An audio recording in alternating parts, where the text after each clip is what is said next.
Nadiskubre ko ang aking anak na si Liana na pilit na pinapakain ng bulak ng sarili niyang ina para lang hindi tumaba. Isang sakit na katotohanang nagmula sa ambisyon ng isang baliw na beauty queen. Handa kong itaya ang aking bilyon-bilyong halaga ng ari-arian para iligtas siya mula sa impyernong ito habang unti-unting nabubunyag ang mga lihim na nakatago sa loob ng kanyang manika. Sa likod ng marangyang buhay na ipinapakita namin sa mundo, maililigtas ko ba ang buhay ng aking anak bago siya tuluyang lamunin ng sakit na likha ng sarili niyang ina? Ang marangyang bakal na tarangkahan ng Forbes Park ay marahang bumukas para sa makintab na itim na sedan ni Rodrigo Rigo de Villa. Isang maliit na ngiti ang sumilay sa kanyang mga labi. Pagkatapos ng halos 2 linggong business trip sa Singapore, sa wakas, uuwi na siya. Uuwi na siya sa kaisa-isa niyang kayamanan, ang kanyang 8 taong gulang na anak, si Liana. Habang maingat na minamaneho ang sasakyan, sa pamilyar na daan na napapalibutan ng mga mansyon, iniisip na niya ang mahigpit na yakap na sasalubong sa kanya. Naririnig na niya ang matinis na sigaw ng bata, ng "Daddy!" kasabay ng mabilis nitong pagtakbo. Para sa isang taong tulad niya na namumuno sa isang malawak na real estate empire, ang mga sandaling iyon ang tunay na nagpaparamdam sa kanya ng tagumpay. Pumarada siya sa tapat ng kanilang modernong tahanan, isang obra maestra ng salamin at semento. Ngunit pagbaba niya ng sasakyan, isang kakaibang katahimikan ang sumalubong sa kanya. Kadalasan, naririnig na niya mula sa labas ang tunog ng pagtugtog ng piano ni Liana o ang boses ng mga kasambahay. Ngayon, tila walang buhay ang paligid. Baka natutulog pa. Bulong niya sa sarili habang dala-dala ang isang malaking paper bag mula sa isang mamahaling toy store. Binuksan niya ang malaking pinto na gawa sa kahoy. Ang malamig na hangin mula sa aircon ang humampas sa kanyang mukha. Ang sahig na gawa sa marmol ay kumikinang sa ilalim ng ilaw ng chandelier, ngunit ang karaniwang init ng isang tahanan ay wala roon. "Liana? Yaya Melds, nandito na si Daddy." Tawag niya. Ang boses ay umalingaw-ngaw sa walang laman na foyer. Walang sagot. Nagsimula ng kumabog ng kaunti ang kanyang dibdib. Inilapag niya ang kanyang briefcase at ang pasalubong sa isang tabi at nagsimulang maglakad papasok. Tiningnan niya ang kusina, ang sala, ang hardin. Walang tao. Isang hindi maipaliwanag na kaba ang nagsimulang gumapang sa kanyang sistema. "Liana, anak?" Tawag niyang muli. Habang mabilis na umaakyat sa engrandeng hagdanan, ang unang pinto na kanyang tinungo ay ang kwarto ng anak. Nakabukas ito ng bahagya. Sumilip siya sa loob. Ang kama ay maayos na naayos. Ang mga laruan ay nakasalansan sa isang sulok. Ngunit wala si Liana. Sunod niyang pinuntahan ang silid-aralan nito. Walang tao. Ang huling lugar na kanyang naisip ay ang banyo sa loob ng kwarto ng anak. Nakasara ang pinto. "Liana? Baby, nandyan ka ba?" Kumatok siya. Walang tugon. Sinubukan niyang pihitin ang doorknob. Nakalock. Doon, ang kaunting kaba ay naging isang alon ng purong takot. "Liana, buksan mo ang pinto. It's Daddy." Sigaw niya. Ang kanyang boses ay nag-umpisang mabasag. Hinampas niya ang pinto ng buong lakas. Katahimikan pa rin. Hindi na siya nag-isip pa. Sa isang malakas na sipa, sinira niya ang trangka ng pinto. Ang pinto ay bumukas ng malakas, tumama sa pader, at ang kanyang mundo ay gumuho. Nakaluhod sa malamig na tiles ng banyo, sa tabi ng bathtub ay ang kanyang anak, si Liana, ang kanyang munting prinsesa. Nakasubsob ang mukha nito sa sahig. Ang katawan ay payat na payat, at ang balat ay maputla na parang papel. Hindi ito gumagalaw. "Liana!" Ang sigaw ni Rigo ay puno ng panginginig at pagtanggi. Sa 3 hakbang ay narating niya ang anak. Marahan niyang itinaas ang ulo nito. Malamig ang pisngi nito. May bahid ng laway sa gilid ng bibig nito na halos tuyo na. Idinikit niya ang kanyang tainga sa dibdib nito. May mahinang-mahinang tibok. May mababaw na hininga, buhay pa. Binuhat niya ang magaan na katawan ng anak. Ang pakiramdam na yon, ang pakiramdam ng pagiging napakagaan ng kanyang anak, ay parang isang sundang na tumusok sa kanyang puso. Tumakbo siya pababa ng hagdan. Hindi na alintana ang kanyang mga gamit. Sumisigaw siya, hindi para sa tulong, kundi dahil sa sakit at galit na hindi niya maintindihan. Ang biyahe papuntang St. Luke's Medical Center sa Global City, ang pinakamahabang biyahe sa buong buhay niya. Bawat segundo ay isang walang hanggan. Ang isang kamay niya ay nasa manibela, habang ang isa naman ay mahigpit na nakahawak sa maliit at malamig na kamay ni Liana na nakahiga sa passenger seat. Walang tigil ang kanyang pagdarasal, mga pira-pirasong salita na paulit-ulit niyang binubulong. Huwag po, Diyos ko. Huwag po ang anak ko. Pagdating sa emergency room, isang grupo ng mga nurse at doktor ang sumalubong sa kanila. Kinuha nila si Liana mula sa kanyang mga bisig at mabilis na isinakay sa isang stretcher. Sa isang iglap, nawala na sila sa paningin niya. Pumasok sa mga pintong hindi niya mapasok. Naiwan si Rigo na nakatayo sa gitna ng kaguluhan. Ang kanyang damit ay may bahid ng laway ng anak. Ang kanyang mga kamay ay nanginginig. Ang makapangyarihang si Rodrigo de Villa, ang lalaking kayang magpatayo ng mga gusali sa isang salita lamang, ay walang nagawa.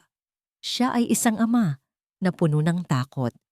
Lumipas ang mga oras na parang mga araw. Nakaupo siya sa isang hindi komportabling upuan sa waiting area, nakatitig sa puting pader, habang ang mga alaala ay bumabalik sa kanya. Mga alaala na ngayon ay may bahid ng kasalanan. Mga komento ng kanyang asawang si Cassandra tungkol sa pagiging chubby ni Liana. Mga pagkakataong sinabi niyang huwag bigyan ng dessert ang bata. Mga bagay na binaliwala niya dahil akala niya ay simpleng pag-aalala lang ng isang ina. Sa wakas, isang doktor na nasa katanghaliang gulang, ang name tag ay nagsasabing Dr. Alcaraz, Chief of Surgery, ang lumapit sa kanya. Ang mukha nito ay seryoso. Mr. De Villa? Tumayo si Rigo. Ang kanyang mga binti ay tila gelatin. Ang anak ko. Kumusta po siya? Nasa critical na condition pa rin siya, pero na-stabilize na namin siya for now. Nagkaroon siya ng malubhang intestinal blockage.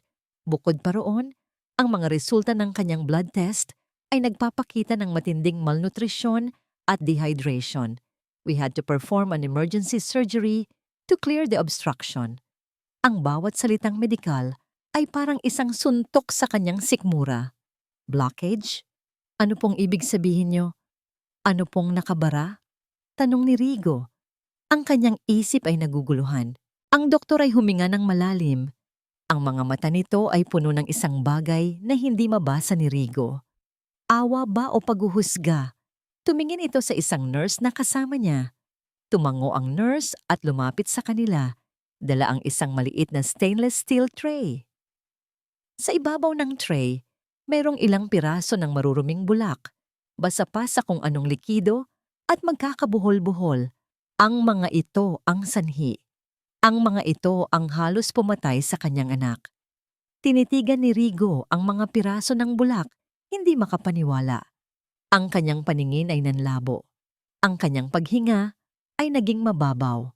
Isang tanong ang nabuo sa kanyang isipan. Isang tanong na sumisigaw ng isang katotohanang pakasakit isipin. Itinaas ng doktor ang kanyang paningin mula sa tray at diretsong tumingin sa mga mata ni Rigo. Ang kanyang boses ay malamig at walang emosyon. Mr. De Villa, may ideya po ba kayo kung bakit kinakain ng anak ninyo ito? Ang tanong ng doktor ay parang isang malakas na sampal na gumising kay Rigo mula sa kanyang pagkakatulala. Tinitigan niya ang mga maruruming piraso ng bulak sa tray. Pagkatapos ay ibinalik ang tingin sa seryosong mukha ng doktor. Ang kanyang isipan ay isang blangkong pader. Paano niya sasagutin ang isang tanong na ni sa hinagap ay hindi niya naisip na maririnig sa buong buhay niya? Hindi, hindi ko alam. Halos pabulong niyang sagot. Ang boses ay paos. Diyos ko, hindi ko alam. Kailangan naming i-report ito sa Hospital Administration at sa Social Services, Mr. De Villa. Standard procedure po ito sa mga kasong may potential signs of child endangerment. Mahinahon, ngunit matatag na paliwanag ng doktor. Ang salitang endangerment ay tumatak sa isip ni Rigo. Panganib. Ang anak niya ay nasa panganib sa sarili nilang pamamahay. Ang pakiramdam ng pagkakasala ay bumalik. Mas matindi, parang isang lason na kumakalat sa kanyang mga ugat. May isang tao lang siyang kailangang makausap. Isang tao lang ang may sagot. Nanginginig ang mga kamay na kinuha niya ang kanyang telepono at idinial ang numero ni Cassandra. Pagkatapos ng ilang ring, isang kalmado at bahagyang naiinis na boses ang sumagot. Rodrigo, do you have any idea what time it is? Nasa kalagitnaan ako ng meeting. Nasa St. Luke's kami. Putol ni Rigo sa anumang sasabihin nito. Ang kanyang boses ay walang emosyon, puno ng yelo.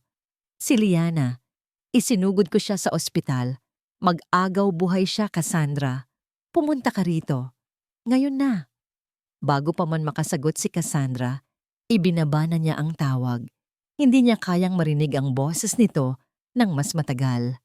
Hindi nagtagal, dumating si Cassandra. Ngunit ang kanyang pagdating ay hindi tulad ng isang ina na nag-aalala para sa kanyang anak. Pumasok siya sa waiting area na tila pag-aari niya ang lugar. Suot niya ay isang eleganteng cream-colored sheath dress na bumabagay sa kanyang payat na pangangatawan. Ang kanyang buhok ay perpektong nakaayos at ang kanyang makeup ay walang kakulangan. Para siyang pupunta sa isang high society luncheon, hindi sa isang emergency room kung saan nakikipaglaban para sa buhay ang kanyang anak. Nilapitan siya ni Rigo, ang kanyang mga mata ay nag-aapoy sa galit. Cassandra, tumingin ito sa kanya mula ulo hanggang paa. Napansin ang kanyang gusot na damit at pagod na itsura. Isang maliit na pagkunot ng noo, ang tanging reaksyon nito. Anong nangyari, Rigo? You were hysterical on the phone. Nakakahiya sa mga board member ko. Nakakahiya? Bulalas ni Rigo, hindi makapaniwala. Ang anak natin ay nasa loob. Kakalabas lang sa operating room dahil sa mga bulak na kinain niya at kahihiyan ang iniisip mo. Ang mukha ni Cassandra ay nanatiling kalmado. Isang perpektong maskara ng kontroladong pag-aalala. Bulak? Anong pinagsasabi mo? Alam mo namang napakapihikan sa pagkain ng batang yan.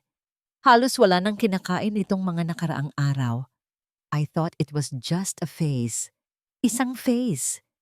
Halos pasigaw na, sabi ni Rigo, dahilan para mapatingin sa kanila ang ilang tao sa paligid. Tingnan mo ako sa mata, Cassandra, at sabihin mong wala kang alam dito. Ang mga mata ni Cassandra ay naningkit, naging malamig na parang yelo.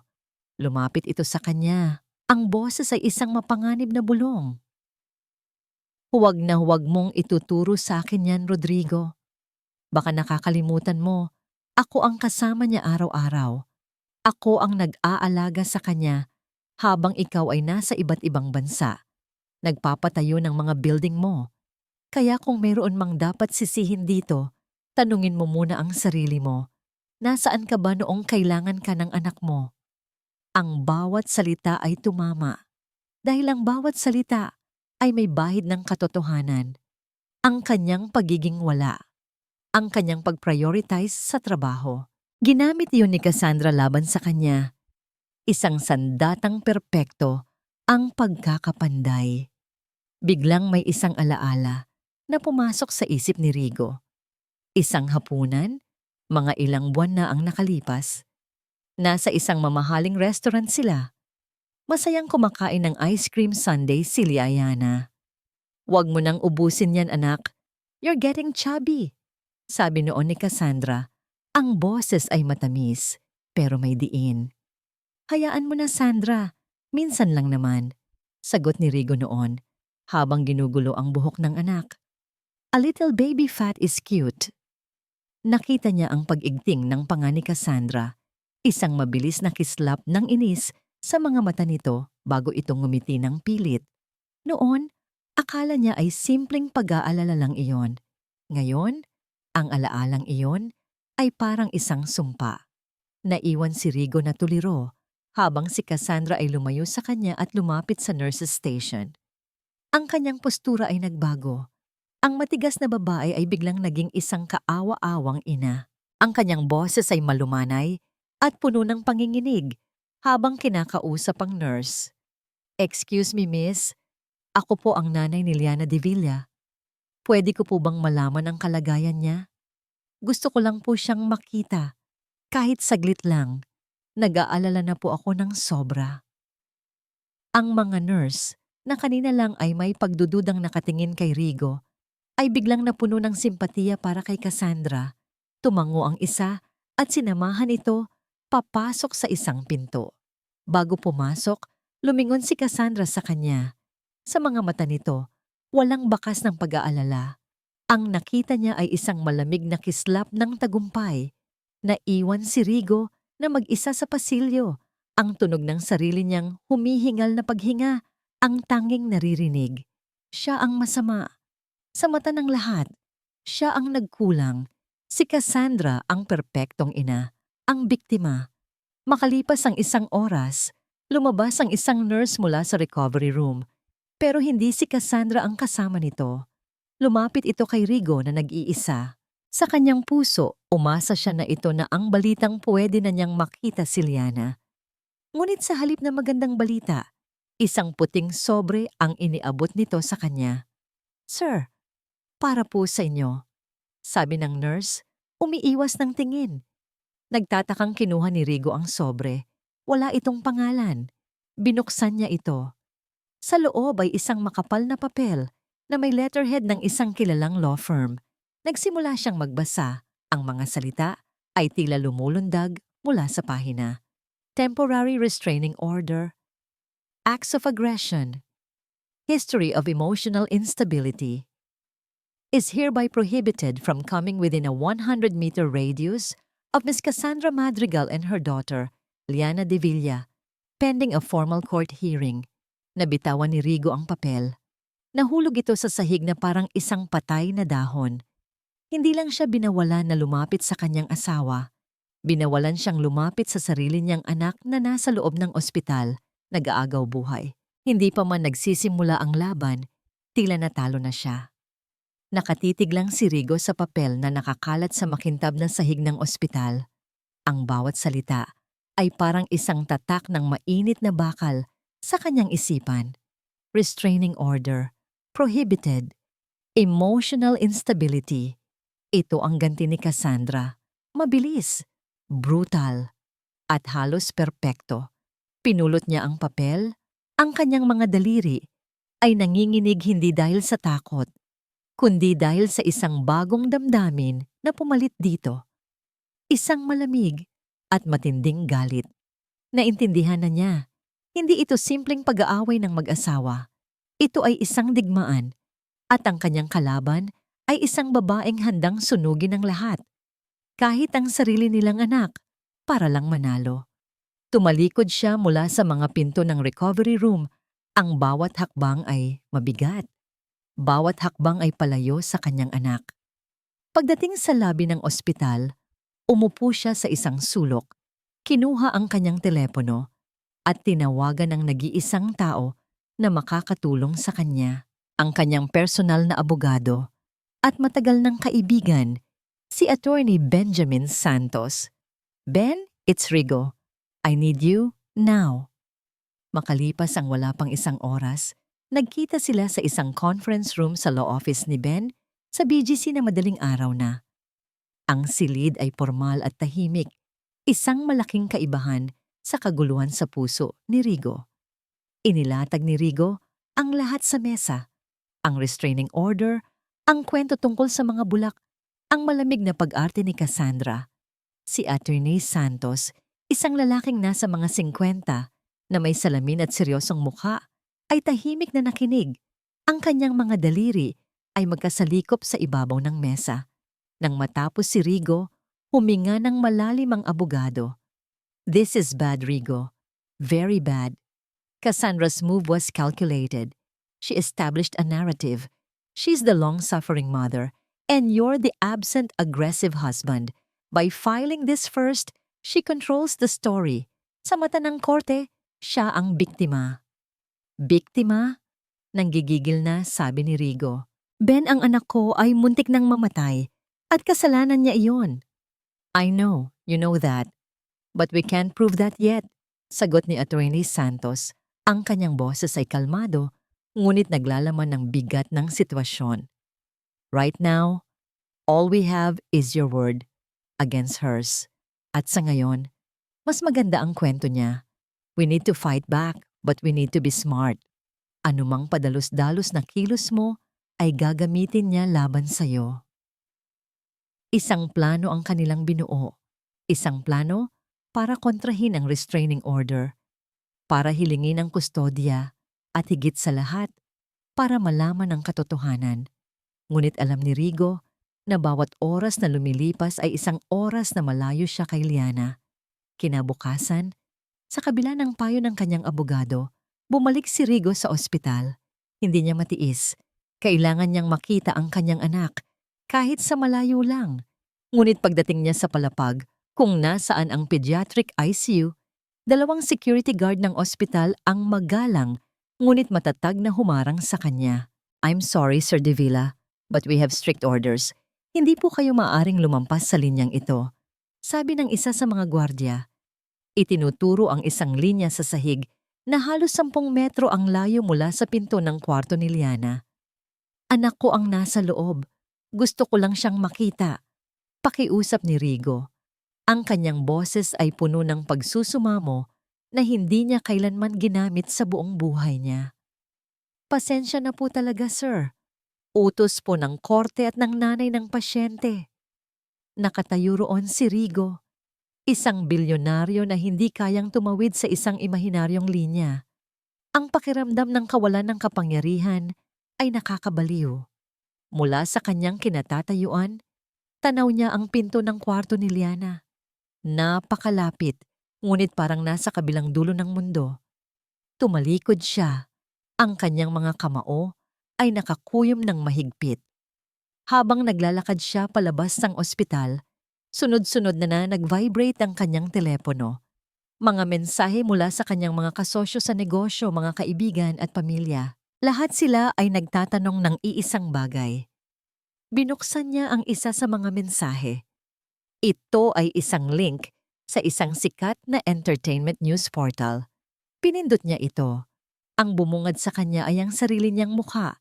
Isang litratong kuha mula sa isang corporate event.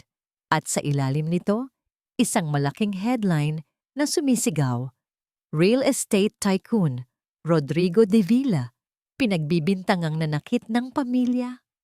Asawa, humingi ang proteksyon mula sa korte. Nag-scroll siya pababa. Ang artikulo ay puno ng mga sources na malapit sa pamilya. Sinasabi nito kung paano si Cassandra ay isang martir na ina, habang si Rigo ay isang lalaking may temper issues at laging wala sa bahay. Walang binanggit tungkol sa tunay na kalagayan ni Liana. Ang kwento ay perpektong hinabi para gawin siyang isang halimaw. Naramdaman ni Rigo na umiikot ang kanyang sikmura. Ito na ang pangalawang pag-atake ni Cassandra. Hindi lang sa korte, kundi sa korte ng opinyon ng publiko. Sinisira siya nito, piraso bawat piraso. Sumakay siya sa kanyang sasakyan, ngunit hindi niya ito pinaandar. Umupo lang siya roon, sa gitna ng parking lot, habang ang bigat ng mundo ay dumadagan sa kanyang mga balikat. Ganoon pala, Cassandra. You want to play dirty? Let's play. Kinuha niya muli ang kanyang telepono, ngunit ibang numero na ang kanyang tinawagan. Isang numero na ilang taon na niyang hindi tinatawagan. Isang numero para sa mga sitwasyong nangangailangan ng mas maruming pamamaraan. Sumagot ito sa unang ring. Boss Rigo? Mang Tonyo, sabi ni Rigo. Ang kanyang boses ay mababa at mapanganib. May trabaho ako para sa'yo. Gusto kong alamin ang lahat tungkol kay Cassandra Madrigal. Lahat. Ang nakaraan niya, ang mga kaibigan niya, ang mga kaaway niya. Bawat sikretong tinatago niya. I don't care what it costs. I want everything. Masusunod, boss. Ibinalik ni Rigo ang telepono sa kanyang bulsa. Nagsisimula pa lang ang digmaan at handa siyang gamitin ang lahat ng kanyang armas para mabawi ang kanyang anak. Kinagabihan, habang nakaupo sa kanyang madilim na opisina, nakatitig sa isang picture frame na naglalaman ng larawan nila ni Liana na masayang naglalaro sa beach, muling tumunog ang kanyang telepono. Isang hindi rehistradong numero. Si Mang Tonyo. Boss. Sabi ng boses sa kabilang linya. May halong pananabik. Mabilis lang po. Sa paunang paghuhukay ko, may lumabas na. Isang kwento mula sa nakaraan niya, bago pa kayo magkakilala. Ano yon? Tanong ni Rigo, na paupo ng tuwid. Nagkaroon ng sandaling katahimikan bago sumagot si Mang Tonyo. Boss, sa tingin ko, nahanap ko na ang simula ng lahat.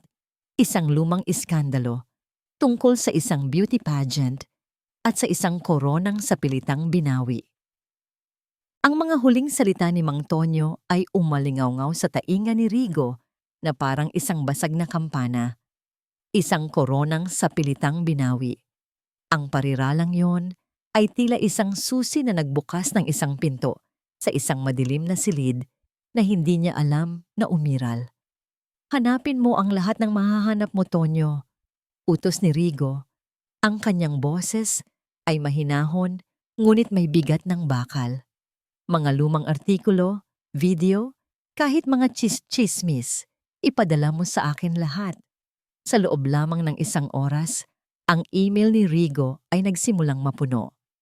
Ang kanyang malawak na opisina, na karaniwang sentro ng mga dambuhalang proyektong pang-imprastruktura, ay naging isang silid ng investigasyon sa isang nakaraang 10 taon na ang lumipas.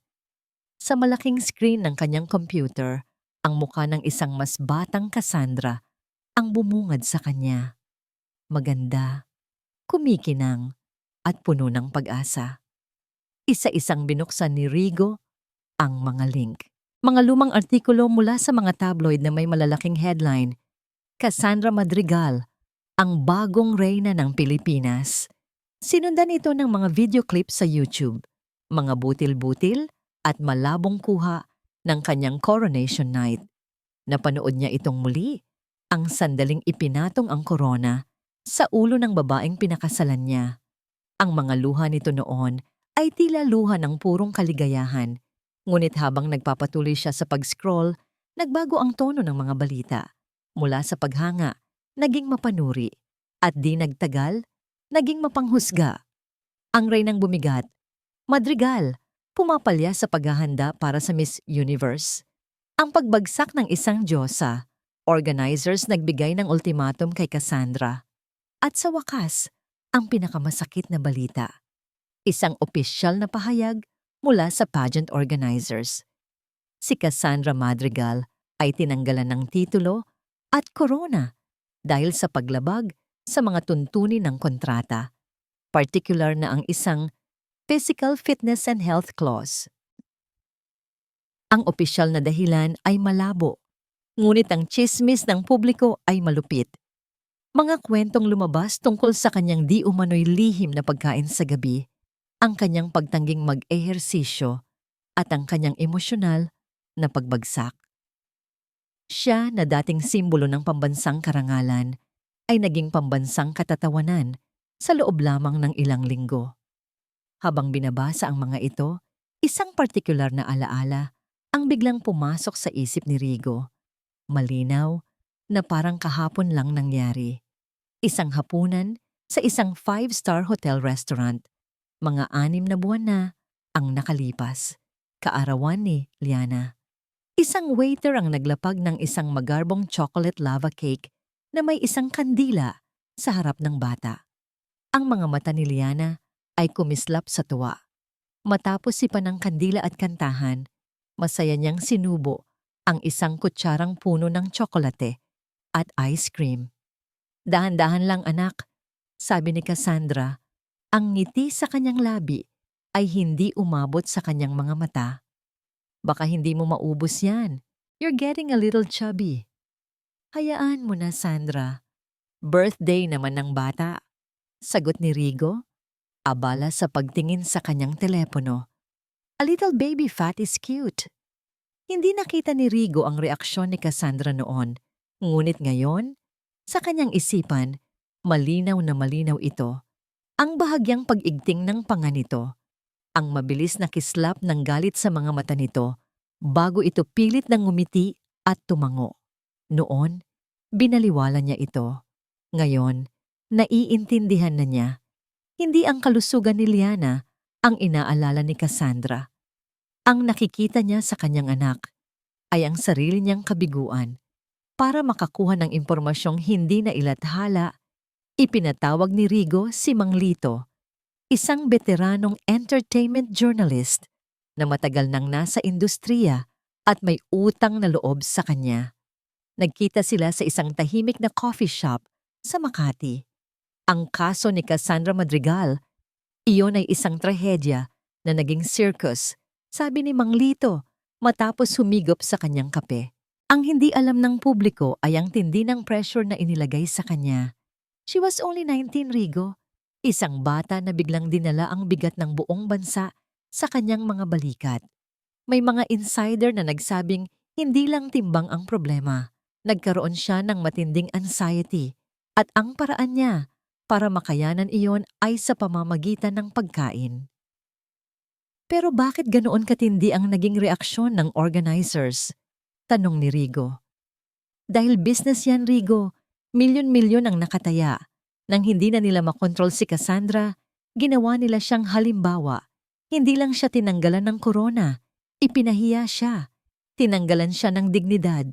Mula sa pagiging reyna, naging basura siya sa mata ng lahat sa isang iglap lang. Umuwi si Rigo sa kanyang bahay, ang bahay na dati niyang ibinahagi kay Cassandra, na may bagong bigat sa kanyang dibdib.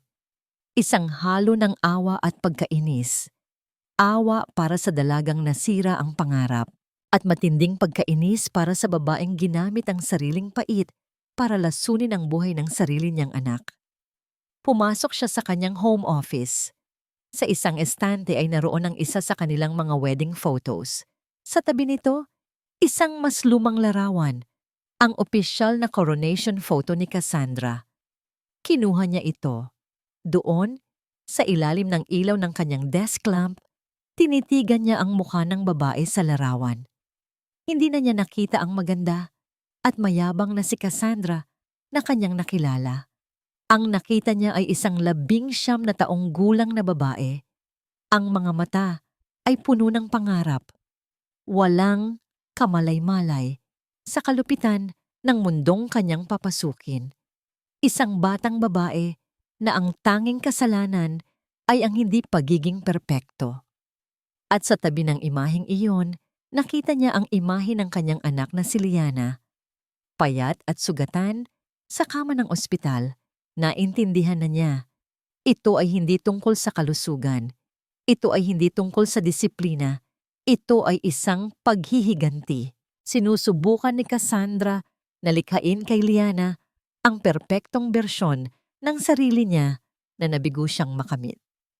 Si Liana ang kanyang ginagawang proyekto, ang kanyang pangalawang pagkakataon, at handa siyang sirain ang bata sa proseso para lang makuha ang gusto niya.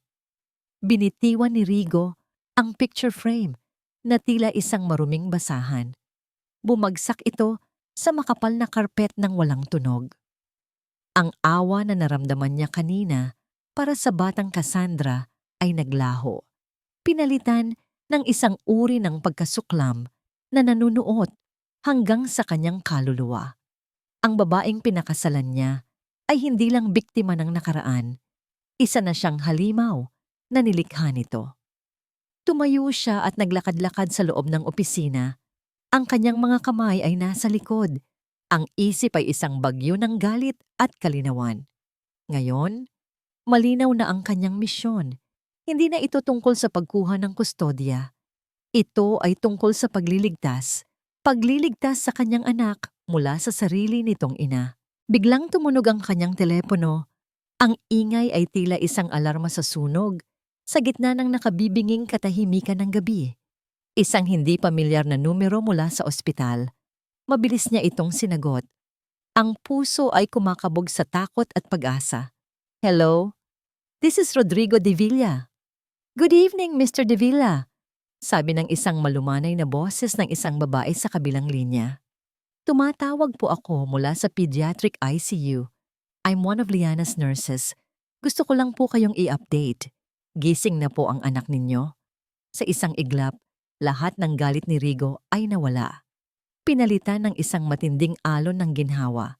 Napahawak siya sa gilid ng kanyang mesa para suportahan ang sarili. Salamat sa Diyos. Halos pabulong niyang sabi. Kumusta siya? Okay lang ba siya? She's weak, but her vitals are stable. Naghahanap po siya. I think she's looking for you or her mother, sabi ng nurse. Ang puso ni Rigo ay naninikip. Pwede ko ba siyang makausap? Pakiusap niya.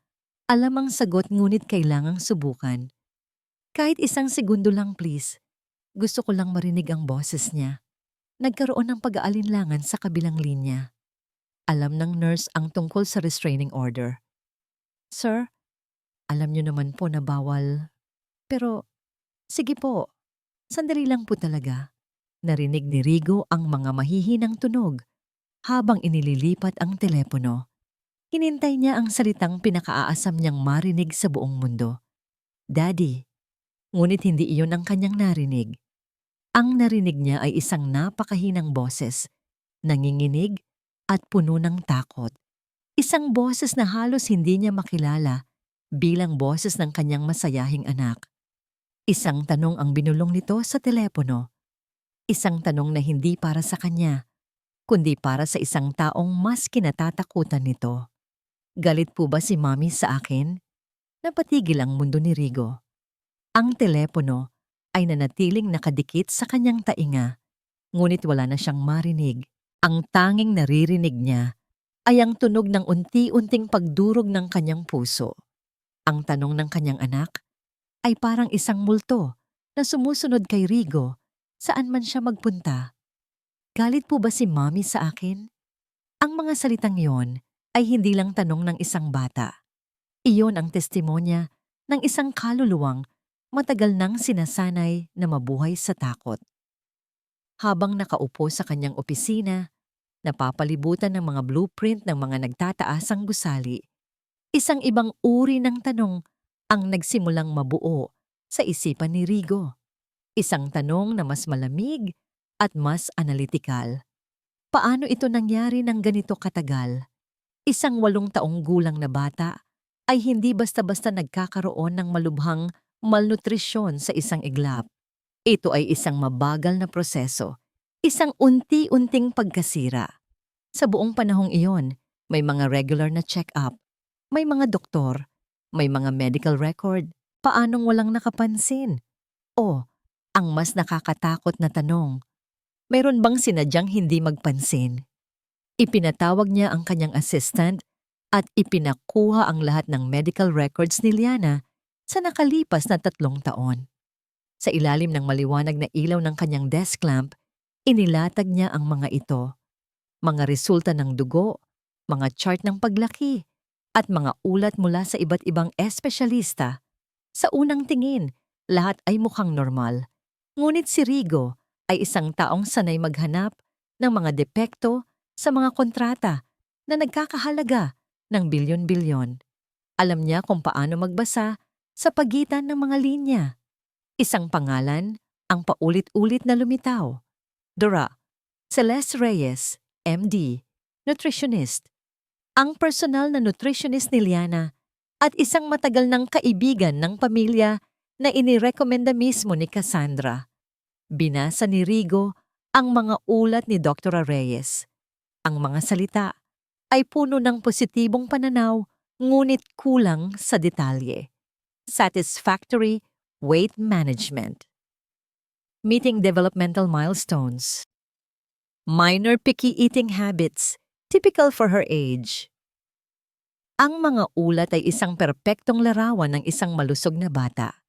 Ngunit ang larawang iyon ay isang kasinungalingan. Ang katotohanan ay nakahiga sa isang kama sa ICU. May mali. At nagsisimula itong amoy isang malaking sabwatan. Kinabukasan, ipinag-utos niya kay Mang Tonyo na mag-imbestiga, hindi na kay Cassandra, kundi kay Doktora Celeste Reyes. At hindi nagtagal, nakahanap si Mang Tonyo ng isang siwang, isang dating nurse sa klinika ni Dr. Reyes na umalis dahil sa di pagkakaunawaan. Nagkita si Rigo at ang nurse na nagpakilalang si Aida sa isang maliit at hindi kilalang kapihan sa Pasig. Halatang kinakabahan ng babae. Hindi ko po dapat ginagawa to, Sir Rigo, sabi ni Aida habang pinaglalaruan ang tasa ng kape. Pero naawa po ako sa anak ninyo. Nakita ko po ang balita. Anong masasabi mo sa akin tungkol kay Dr. Reyes at sa pagtrato niya kay Liana? Diretsong tanong ni Rigo. Si Liana de Villa po ay special patient, sagot ni Aida. Si Dr. Reyes lang po ang pwedeng humawak ng chart niya. Tuwing may check-up, laging naroon si Ma'am Cassandra. Sila lang dalawa ang nag-uusap sa loob ng opisina habang si Liana ay naghihintay sa labas. May mga pagkakataon na ako ang kumukuha ng timbang ng bata. At kung minsan, kapag nakikita ni Ma'am Cassandra ang numero, kinakausap niya si doktora. At paglabas ng opisyal na report, iba na po ang nakasulat na timbang.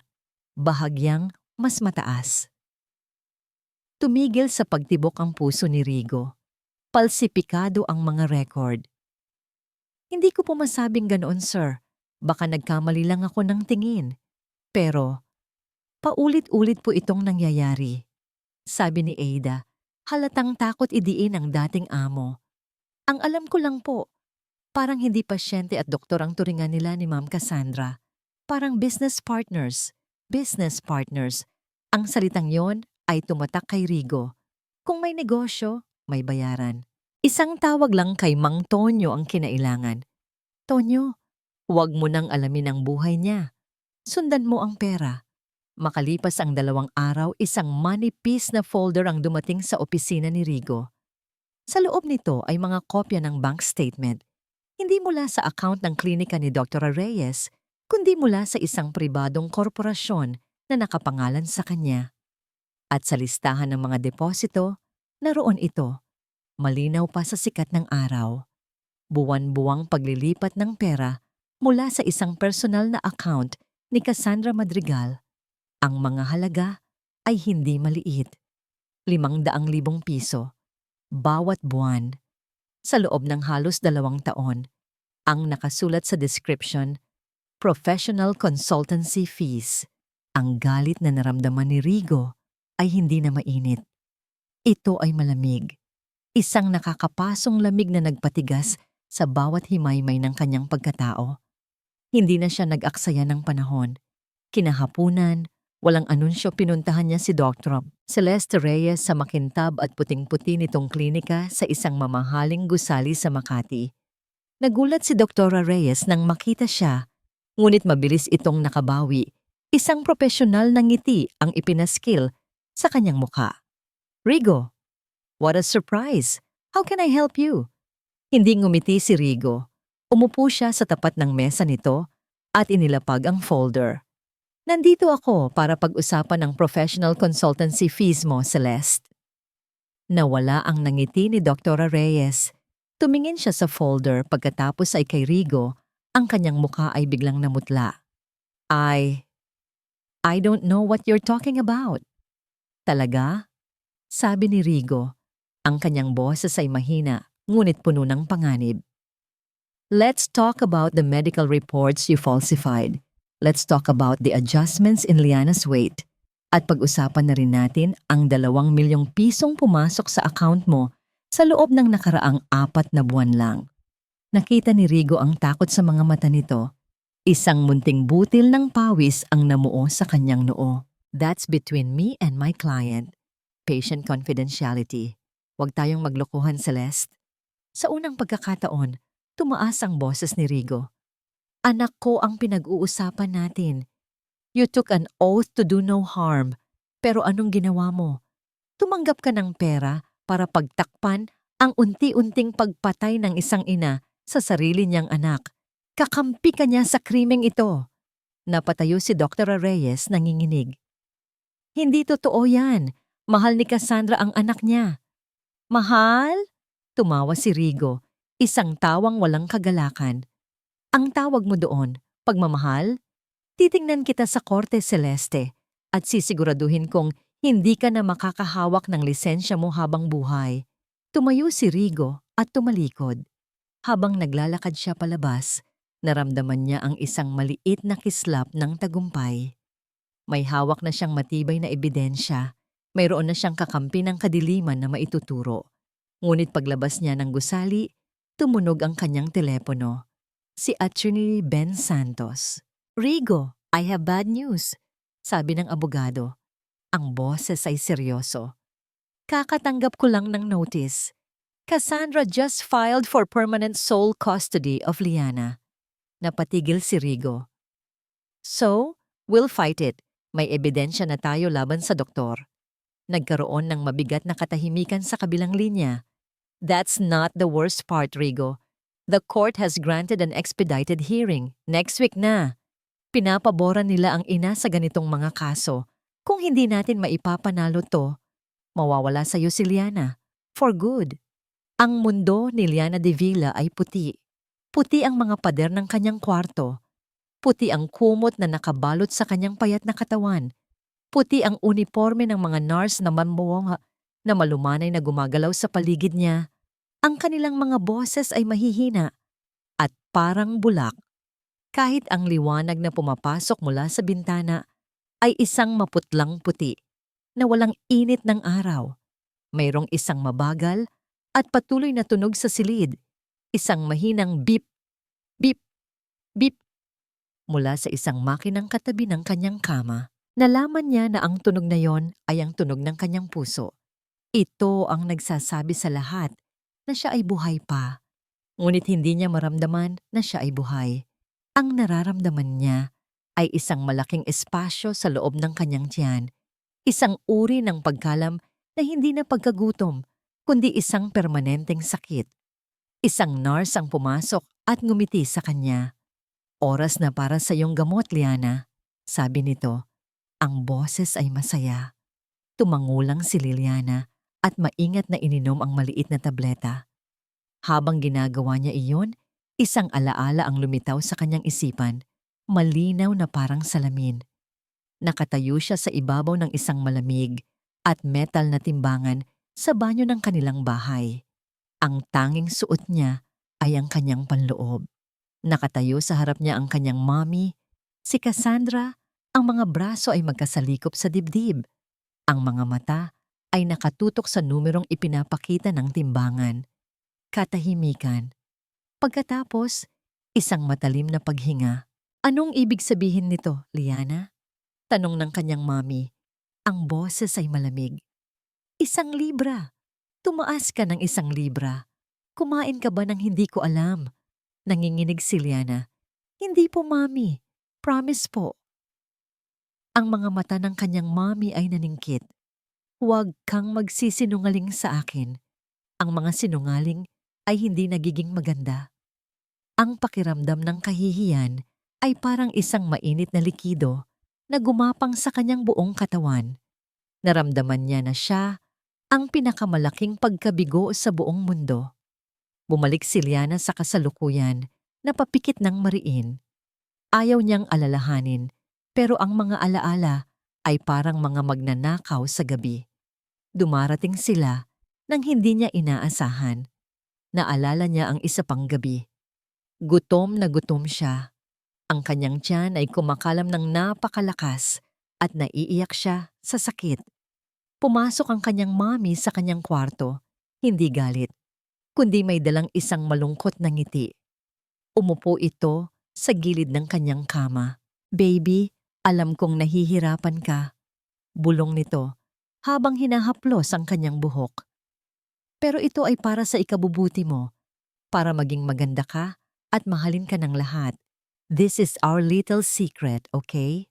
Mula sa bulsa nito, kumuha ito ng isang maliit na piraso ng bulak at isang maliit na bote ng apple juice. Tingnan mo, sabi nito, habang isinasausaw ang bulak sa juice. Kapag kinain mo ito, mawawala ang gutom mo. It will make your tummy feel full, and it will make mommy so proud of you. Nung una, ayaw niya. Mahirap lunukin. Masakit sa lalamunan. Ngunit nakita niya ang pag-asa sa mga mata ng kanyang ina. Ang pangako ng pagmamahal. Kaya ginawa niya. At ginawa niya ulit at ulit. Hanggang sa naging normal na ito. Ang paglunok sa sikreto nila ni Mama Mi. Minsan, kapag nag-iisa siya, naririnig niya ang mga bulungan mula sa pasilyo, ang mga nurse. Akala nila ay tulog siya. Kawawa naman yung bata. Butot balat na. Grabe yung nanay. Laging nakaayos, parang walang nangyari. Narinig ko nag-aaway daw sila nung tatay. Kumuha pa raw ng restraining order. Hindi niya naiintindihan ang lahat ng mga salita, ngunit naiintindihan niya ang tono. Awa, galit, lungkot. At sa bawat bulong, lalo niyang nararamdaman na kasalanan niya ang lahat. Dahil sa kanya, nag-aaway si Mommy at Daddy. Dahil sa kanya, lahat ay malungkot.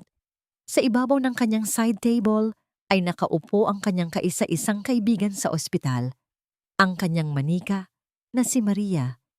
Ito ang huling regalo sa kanya ni Daddy bago ito umalis sa business trip nito. Si Maria ay may mahabang itim na buhok at suot na isang maliit na bestida. Siya lang ang hindi hinuhusgahan si Liana.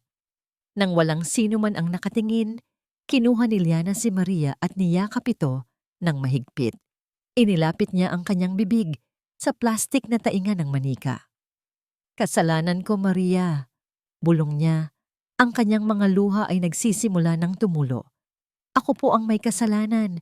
Nagagalit si Mommy. Nag-aalala si Daddy. Sana hindi na lang ako tumaba. Sa gitna ng kanyang tahimik na pag-iyak, marahan na bumukas ang pinto ng kanyang kwarto. Si Mommy. Nakatayo ito roon. Maganda gaya ng dati. Sa isang puting damit. Ngumiti ito. Ngunit ang nangiti ay hindi umabot sa kanyang mga mata. Lumapit ito at umupo sa gilid ng kanyang kama. Dinala nito ang pamilyar na amoy ng mamahaling pabango at kaunting lamig. Hello, my love, sabi ni Cassandra. Ang boses ay kasing lambing ng seda. Kumusta na ang pakiramdam ng prinsesa ko? Hindi sumagot si Liana.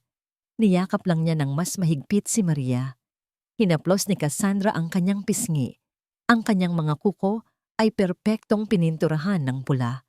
Pagkatapos, yumuko ito. Ang kanyang labi ay malapit na malapit sa tainga ni Liana. Ang kanyang hininga ay mainit. Niyakap siya nito. Isang yakap na parang mahigpit at malamig. At sa gitna ng yakap na yon, bumulong ito. Ang boses ay puno ng isang nakakatakot na tamis na para lamang sa kanilang dalawa. Anak, makikipag-usap sa iyo ang isang judge. Tatanungin ka niya kung kanino mo gustong sumama. Tandaan mo, Liana. Sabihin mong gusto mong sumama kay Mommy. Naiintindihan mo ba? Hindi kumibo si Liana. Naramdaman niya ang malamig na hikaw ng kanyang ina na dumadampi sa kanyang leeg. Ang kanyang buong katawan ay nanigas. Hindi niya maintindihan kung ano ang isang judge, ngunit naintindihan niya ang utos sa boses ng kanyang ina. Naramdaman ni Cassandra ang paninigas ng bata. Mas sumigpit ang yakap nito. Halos hindi na makahinga si Liana. Makinig ka sa akin, Liana.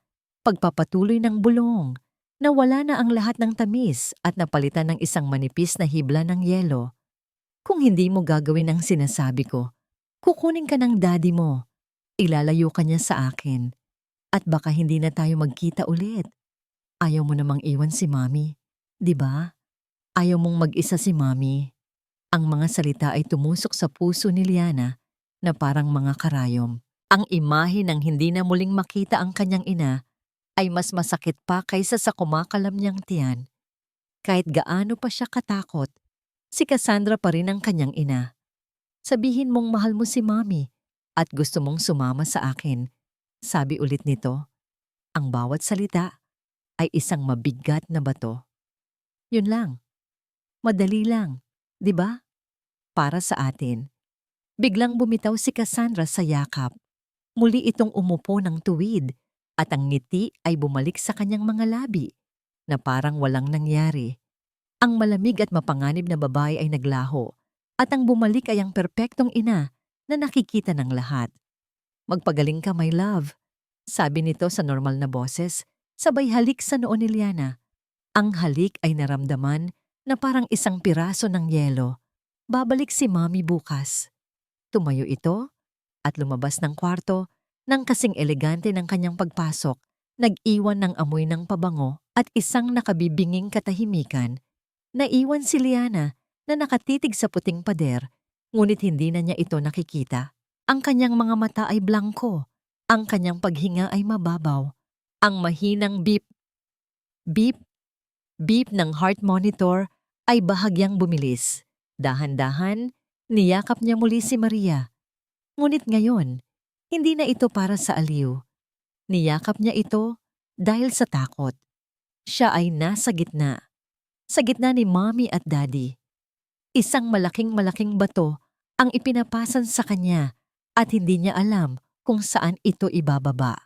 Si Mommy na nagagalit kapag tumataba siya, pero si Mommy na nangangakong mamahalin siya kapag naging maganda siya. Si Daddy na laging nakaangiti at may dalang laruan, pero si Daddy na sabi ni Mommy ay ilalayo siya at hindi na niya makikita ang kanyang ina. Kaninong pagmamahal ang mas totoo? Kaninong pag-alis ang mas masakit? Muli, inilapit niya ang kanyang bibig sa plastik na tainga ni Maria, ang kanyang kaisa-isang pinagkakatiwalaan.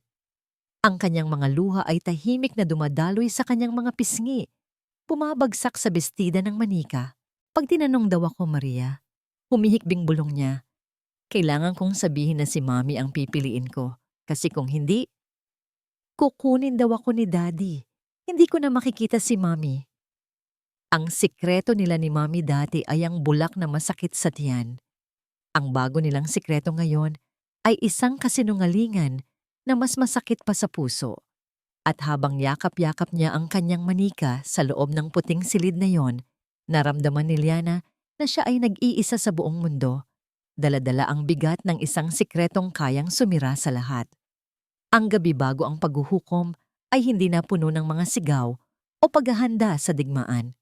Ito ay napuno ng isang mabigat at nakabibinging katahimikan na tila ba pumipigil sa paghinga ng mundo.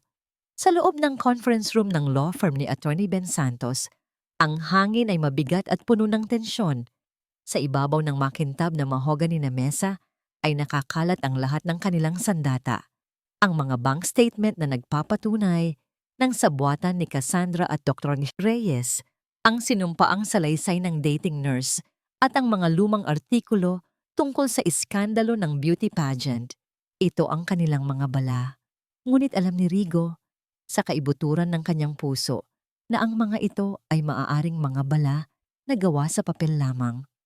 Handa na tayo para bukas, Rigo, sabi ni Attorney Santos habang inaayos ang kanyang mga papeles sa isang maayos na salansan. Ngunit sa kabila ng kanyang profesional na tono, hindi niya maitago ang pag-aalala sa kanyang mga mata. Malakas ang ebidensya natin para ipakita ang masamang motibo ni Cassandra at ang kapabayaan ng doktor. Ngunit kailangan mong maging handa. Ang korte ng pamilya ay isang ibang larangan. Magiging marumi ang laban. Gaano karumi? Tanong ni Rigo. Ang kanyang boses ay walang buhay. Tila nanggagaling sa isang malayong lugar kung saan ang pag-asa ay hindi makapasok. Huminga ng malalim ang abogado at tinanggal ang kanyang salamin. Hinihilot ang kanyang sentido. Si Cassandra ang ina. Sa mata ng korte, laging may kalamangan ang ina. Ipipinta kanila bilang isang pabaya, laging wala, at bayolenteng ama. Gagamitin nila ang bawat business trip mo, bawat late night meeting, Bawat pag-aaway ninyo bilang patunay na ikaw ang panganib sa bata, hindi siya. Ang ebidensya natin, kahit gaano pa karami, ay circumstantial. Walang direktang nag-uugnay kay Cassandra sa pagpapakain ng bulak kay Liana. Kaya ang lahat ay nakasalalay sa sasabihin ni Liana, bulong ni Rigo. Ang katotohanan yon ay parang lason sa kanyang dila. Ang ilagay ang bigat ng buong mundo sa mga balikat ng isang 8 taong gulang na batang may trauma ay isang bagay na hindi matanggap ng kanyang konsensya. Tumango si Atty. Satos, mabigat ang mukha. Siya ang susi, ngunit hindi natin siya maaaring pilitin, Rigo. Kung sasabihin niya sa judge na mas gusto niyang sumama sa kanyang ina, matatatalo tayo, mawawala siya sa'yo. Ang mga salitang matatalo tayo ay umalingaw-ngaw sa isip ni Rigo. Hindi lang ito pagkatalo sa isang kaso. Ito ay ang pagkawala ng kanyang anak habang buhay. Umalis siya sa opisina ni Ben na dala ang bigat na iyon. Hindi siya umuwi sa mansyon na ngayon ay tila isang malamig na museo ng mga nasirang pangarap. Sa halip, nagmaneho siya papunta sa De Villa Tower, ang monumento ng kanyang tagumpay. Umakyat siya sa kanyang penthouse office sa pinakamataas na palapag. Mula roon, tanaw niya ang kumikinang na karagatan ng mga ilaw ng buong Metro Manila. Dati, ang tanawing ito ay nagpaparamdam sa kanya ng kapangyarihan. Ngayon, ipinaparamdam lang nito kung gaano siya kaliit at kawalang silbi. Ano ang halaga ng pagiging bilyonaryo kung hindi mo kayang iligtas ang nag-iisang tao na mahalaga sa'yo? Umupo siya sa kanyang mamahaling leather na upuan sa gitna ng dilim at inilabas ang kanyang telepono. Binuksan niya ang kanyang photo gallery. Ang bumungad sa kanya ay daan-daang larawan ni Liana. Si Liana na tumatawa habang nakasakay sa kanyang balikat sa isang beach sa Batangas. Si Liana na may mantsa ng spaghetti sauce sa kanyang pisnginong ika-7 kaarawan nito. Si Liana na natutulog. Ang kanyang mukha ay payapa. Yakap ang isang malaking teddy bear. Sinubukan niyang alalahanin ang tunog ng tawa nito. Ngunit ang tanging naririnig niya sa kanyang isipan ay ang mahina at nanginginig nitong boses sa telepono. Galit po ba si Mami sa akin? Biglang tumunog ang kanyang telepono. Ang ingay ay nakakagulat sa katahimikan.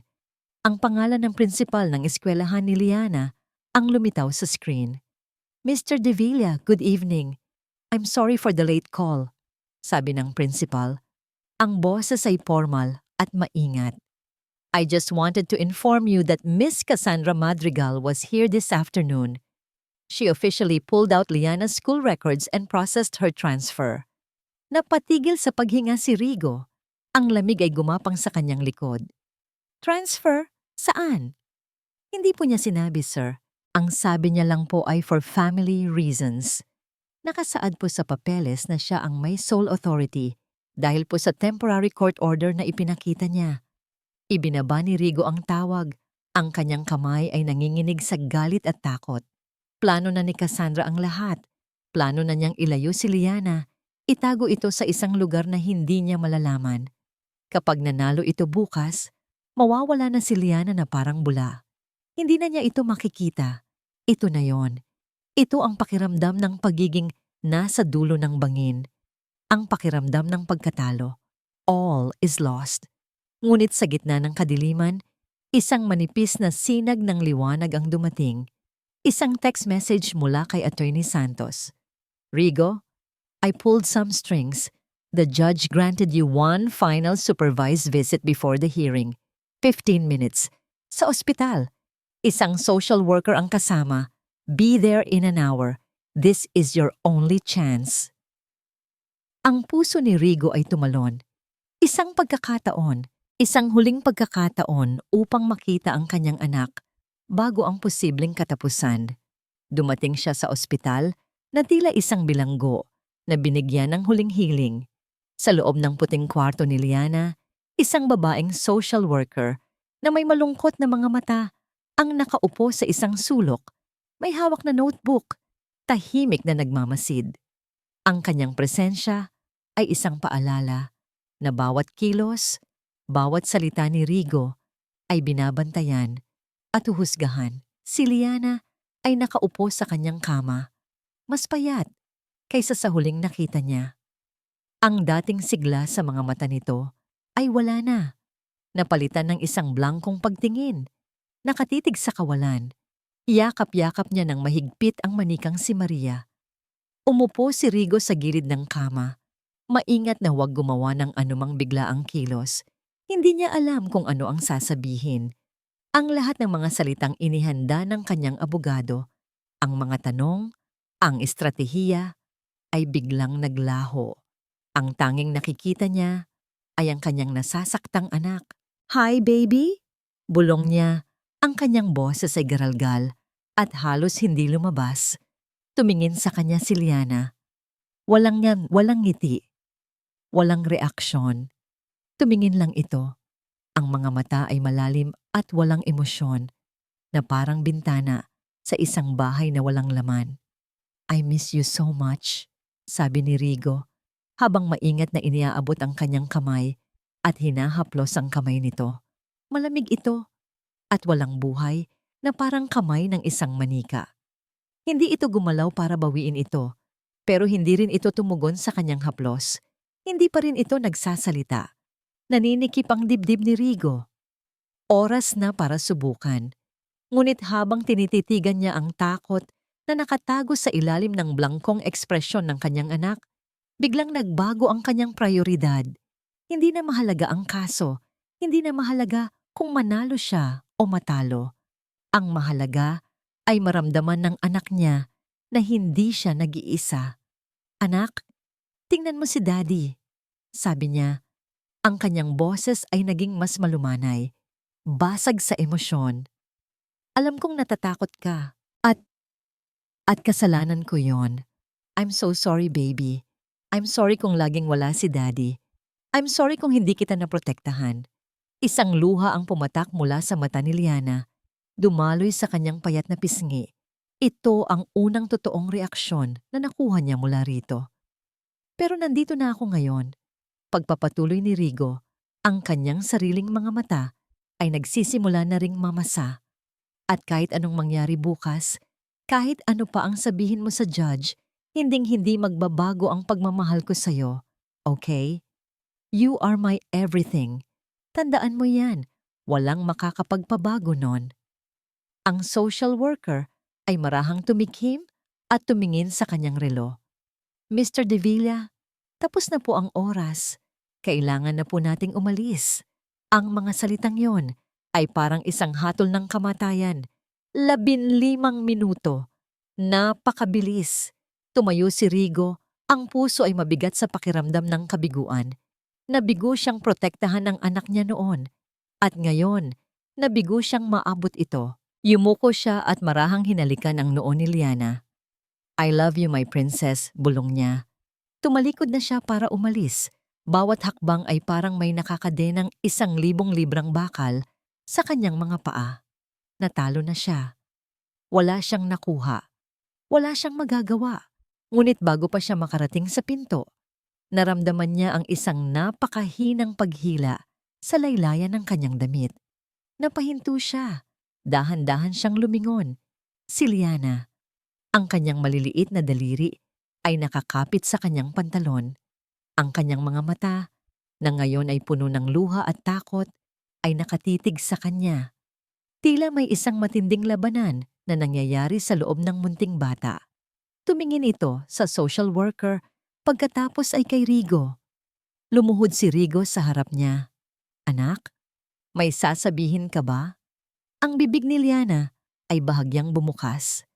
Ang kanyang boses, nang lumabas ito, ay isang nanginginig na bulong na halos hindi marinig.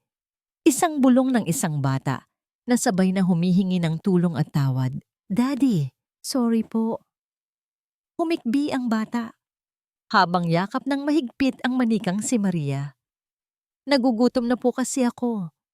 Ang lalamunan ni Rigo ay tila may bumara.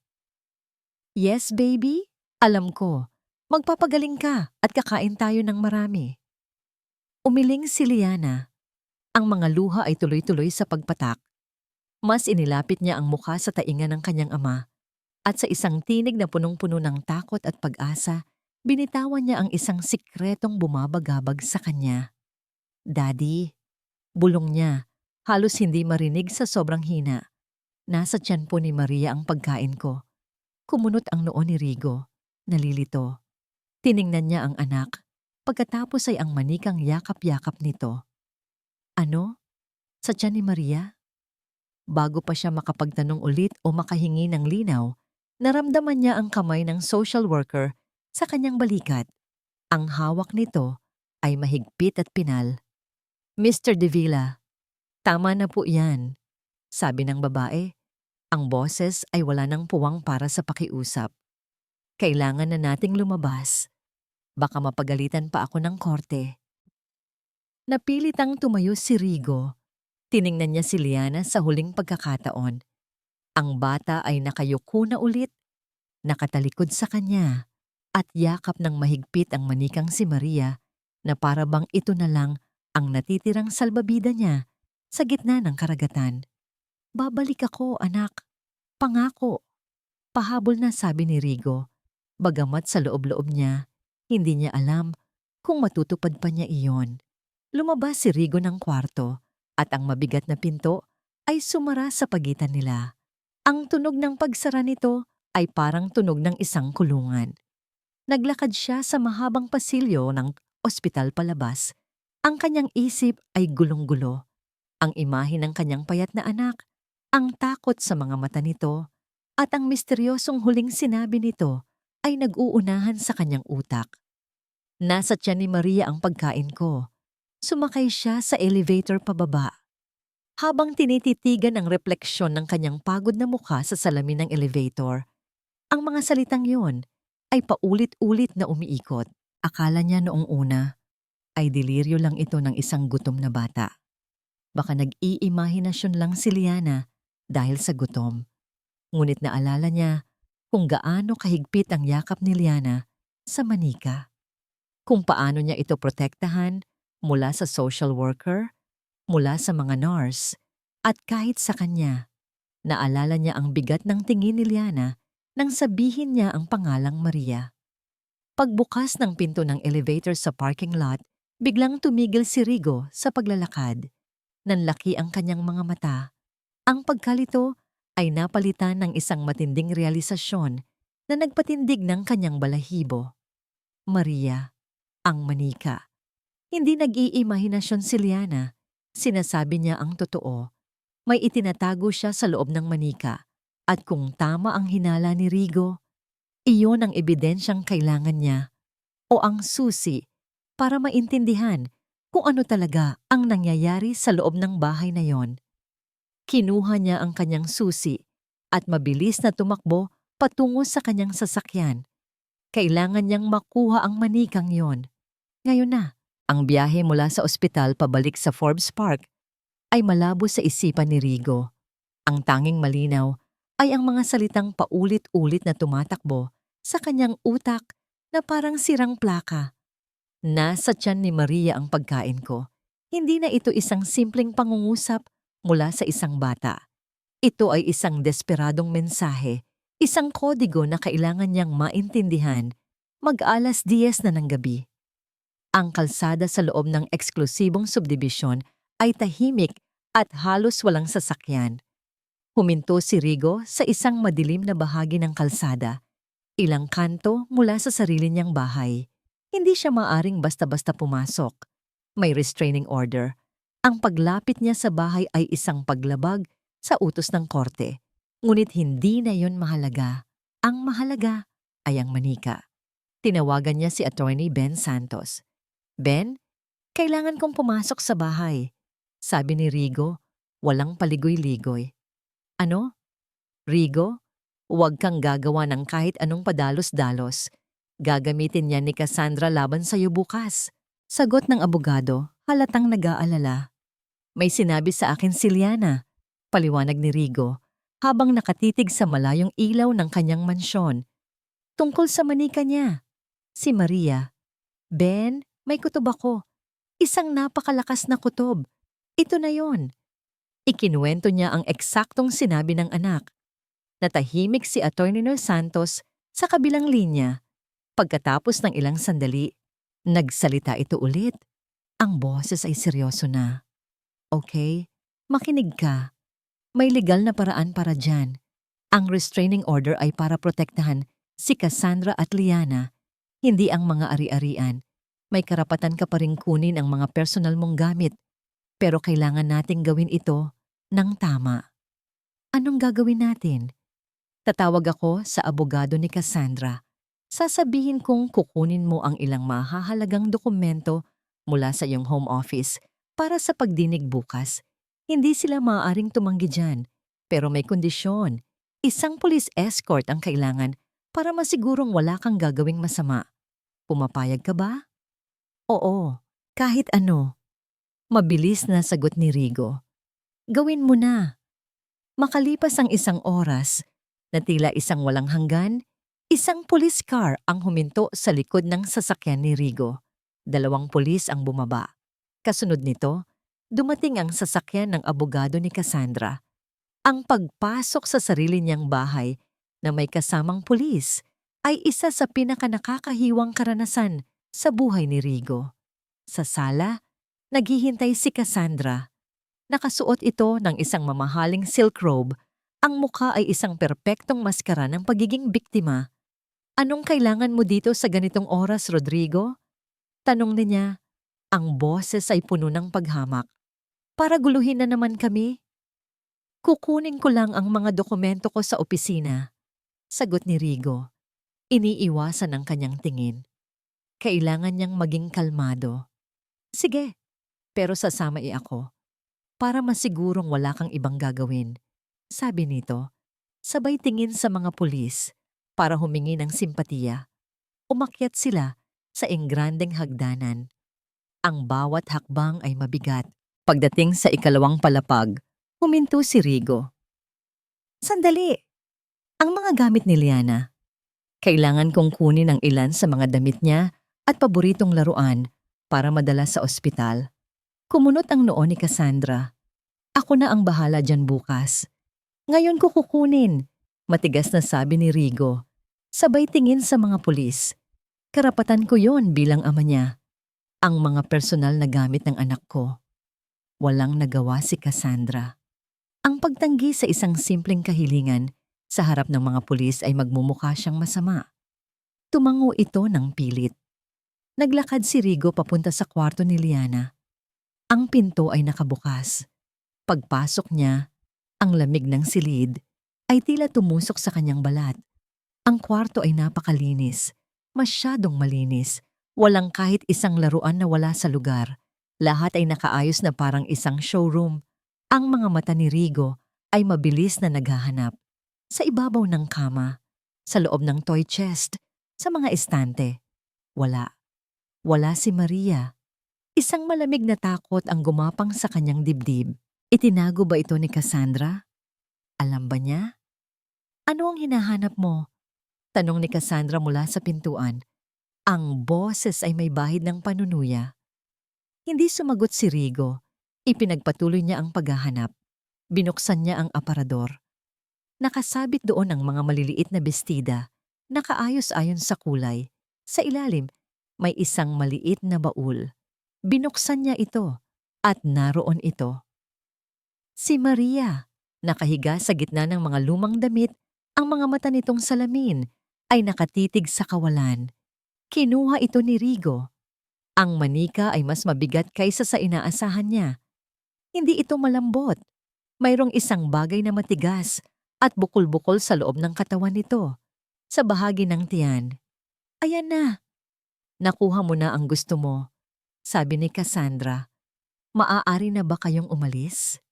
Niyakap ni Rigo ang manika na parang ito ang pinakamahalagang bagay sa buong mundo. Hindi siya tumingin kay Cassandra. Lumabas siya ng kwarto, bumaba ng hagdanan at dire-diretsyong lumabas ng bahay, kasunod ang mga pulis. Pagkasakay niya sa kanyang kotse, ang kanyang mga kamay ay nanginginig. Inilagay niya si Maria sa passenger seat. Tinitigan niya ito.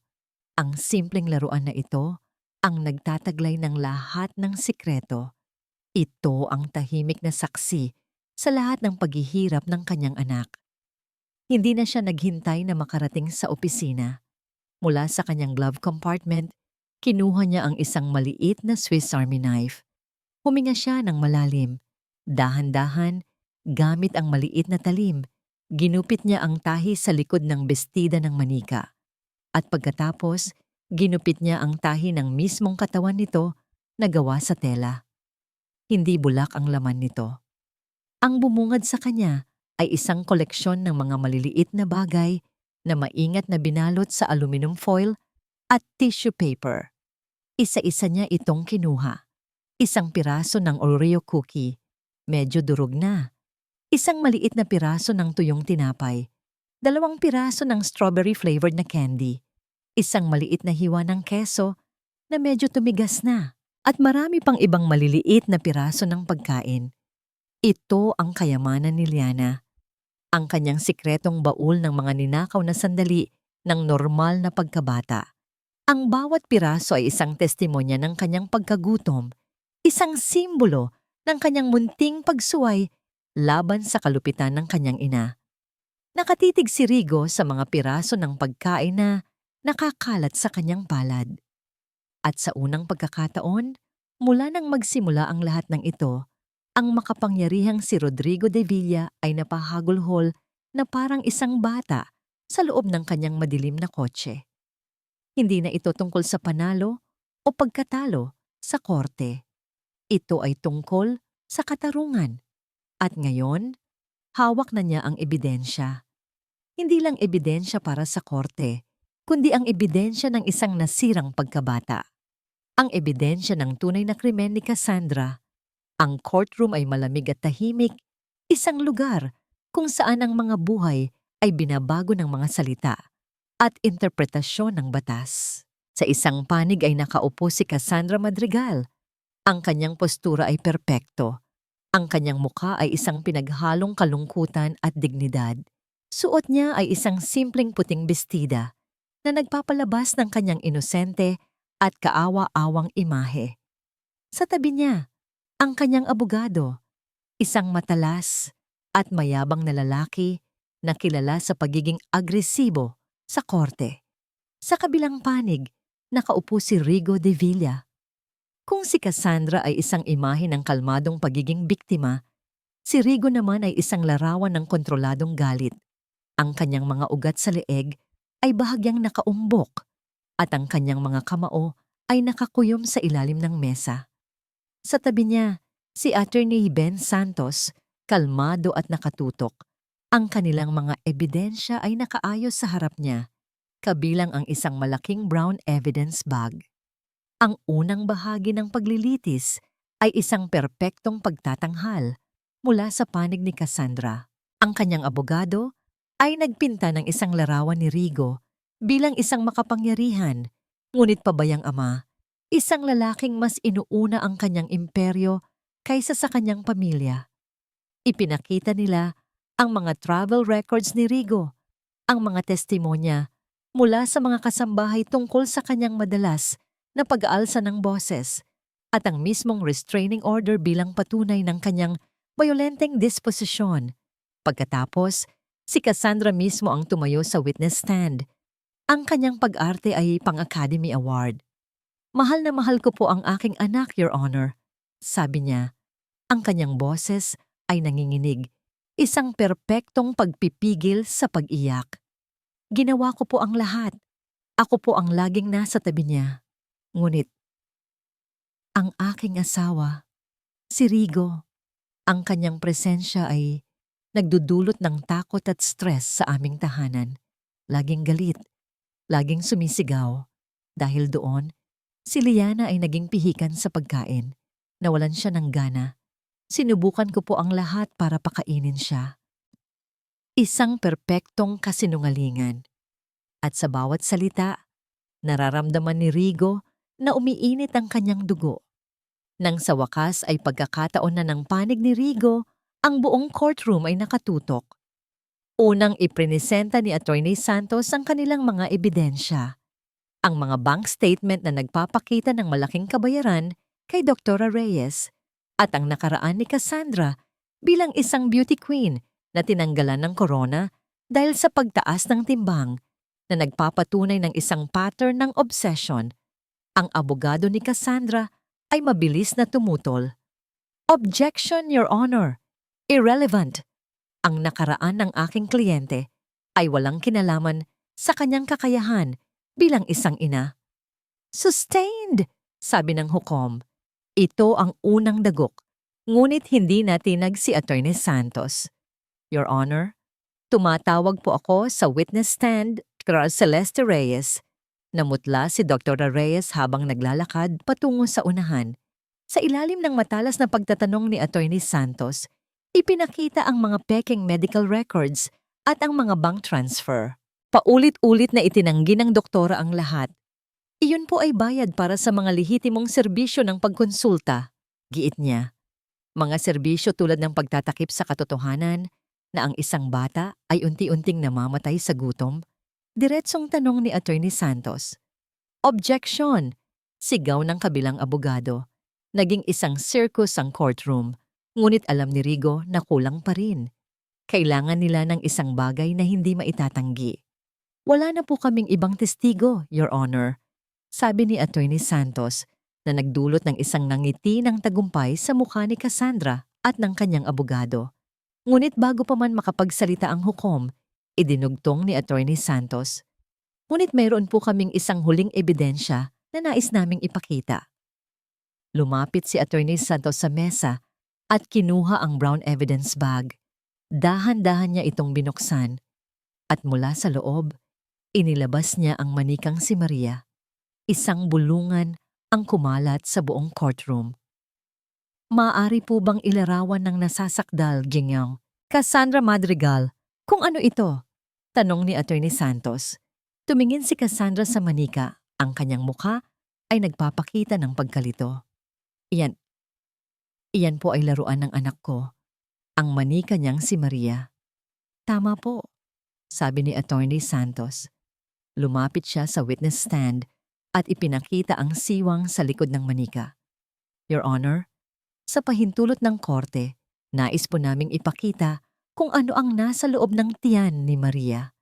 Bago pa man makatutol ang abogado ni Cassandra, mabilis na kinuha ni Attorney Santos ang mga maliliit na bagay na nakabalot sa foil mula sa loob ng manika at inilatag ang mga ito isa-isa sa isang puting papel sa harap ng hukom. Ang durog na Oreo, ang tuyong tinapay, ang mga candy, ang keso, katahimikan. Isang nakabibinging katahimikan ang bumalot sa buong silid.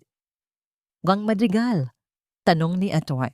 Santos, ang kanyang boses ay biglang naging malakas at puno ng awtoridad.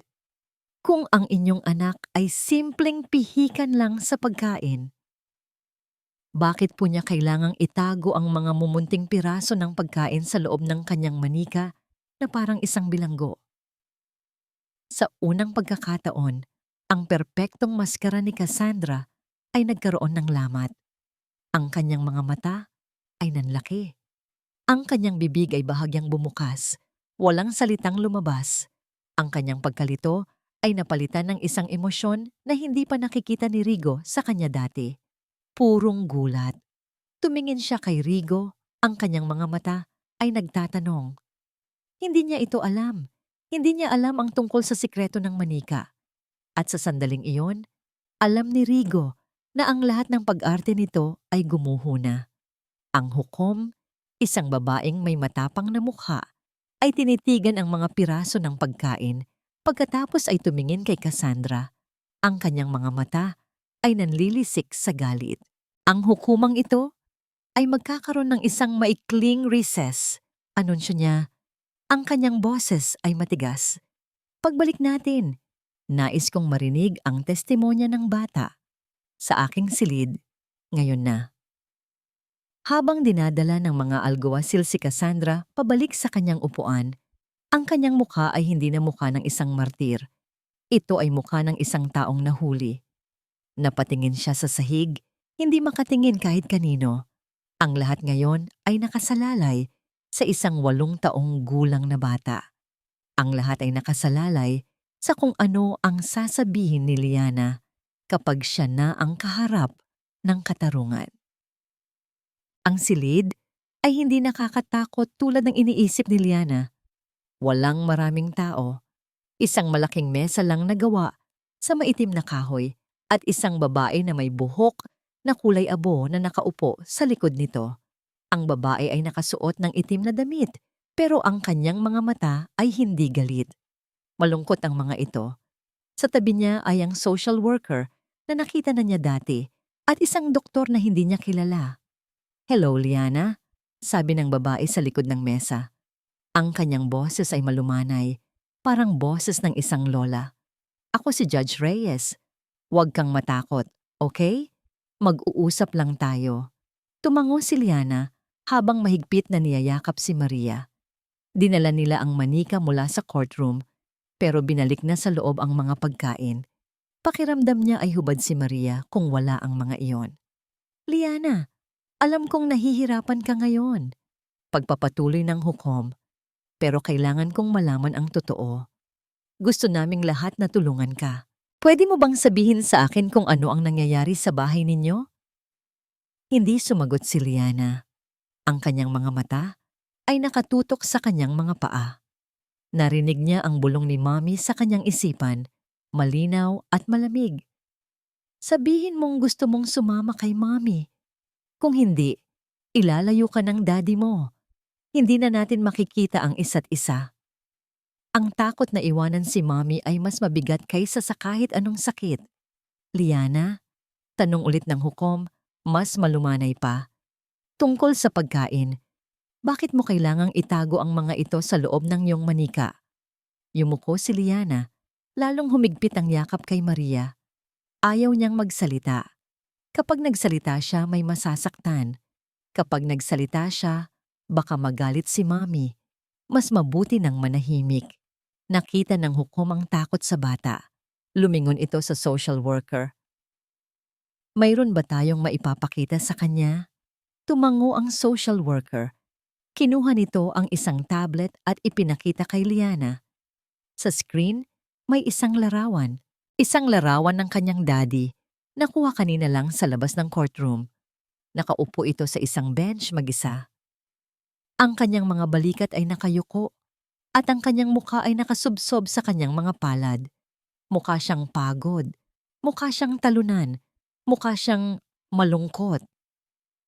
"Nakikita mo ba yan, Liana?" Tanong ng hukom. "Ang daddy mo.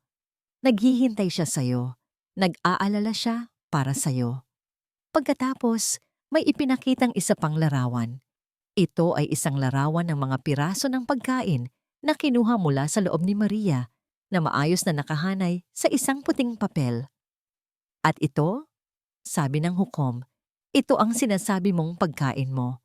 Liana, ang mga ito ay para sa mga taong nagugutom.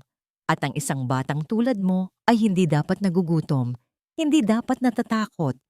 Ang isang bata ay dapat minamahal. Liana, sino ang mas nagpapakita sa iyo ng pagmamahal?"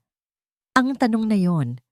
At ang larawan ng kanyang malungkot na ama, ang tuluyang sumira sa pader na itinayo ni Liana sa paligid ng kanyang puso. Ang mga alaala ay bumuhos. Ang malamig na tingin ni Mommy tuwing tumatapak siya sa timbangan. Ang pakiramdam ng bulak na dumadaan sa kanyang lalamunan. Ang patuloy na pagkalam ng kanyang tiyan. Pagkatapos, naalala niya ang kanyang daddy.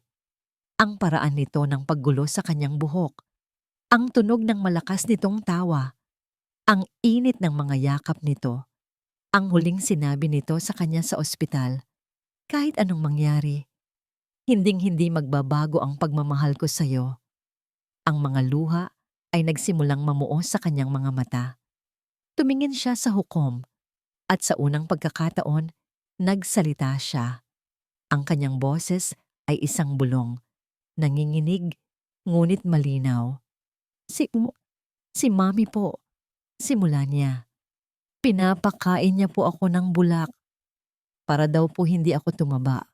Ang paghihintay sa labas ng silid ng hukom ay ang pinakamatagal na 30 minuto sa buhay ni Rigo.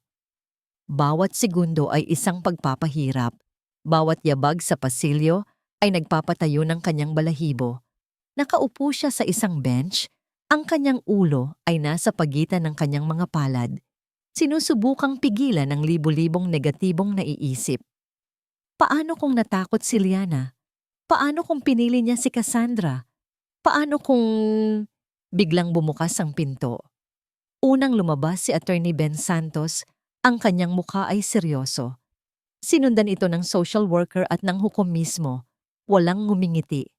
Ang puso ni Rigo ay bumagsak sa kanyang sikmura. Tapos na. Talo na siya. Ngunit pagkatapos, lumabas si Liana. Tumakbo ito. "Daddy!" Ang sigaw na yon ay ang pinakamagandang tunog na narinig niya sa buong buhay niya. Bago pa siya makatayo, naramdaman na niya ang yakap ng maliliit na braso ng kanyang anak sa kanyang leeg. Isang yakap na mahigpit. Isang yakap na totoo. Niyakap niya ito pabalik. Ibinao ng kanyang mukha sa buhok nito. Nilalanghap ang amoy ng kanyang anak. Ang lahat ng takot at pag-aalala ay naglaho, napalitan ng isang matinding alon ng purong pagmamahal at ginhawa. "Okay na, baby?" Bulong niya habang hinahaplos ang likod nito. "Okay na. Nandito na si Daddy." Lumapit ang hukom sa kanila. Ang kanyang mukha na dating malungkot ay mayroon ng bahid ng isang maliit na ngiti. "Mr. Davila, binibigay ko po sa inyo ang pansamantala at buong kustodiya ni Liana. Walang anumang karapatan sa pagbisita si Gingham Madrigal habang nakabimbin ang investigasyong kriminal laban sa kanya." "Investigasyong kriminal?" tanong ni Rigo habang karga-karga pa rin si Liana. "Child abuse is a serious crime, Mr. Davila," sabi ng hukom. "At ang testimonya ng inyong anak, kasama ng mga ebidensya, ay sapat na. Inutusan ko na ang mga pulis. At sa hudyat na yon, nakita ni Rigo ang nangyayari sa dulo ng pasilyo. Si Cassandra ay palabas mula sa courtroom. Ang mukha ay puno ng pagtanggi at galit.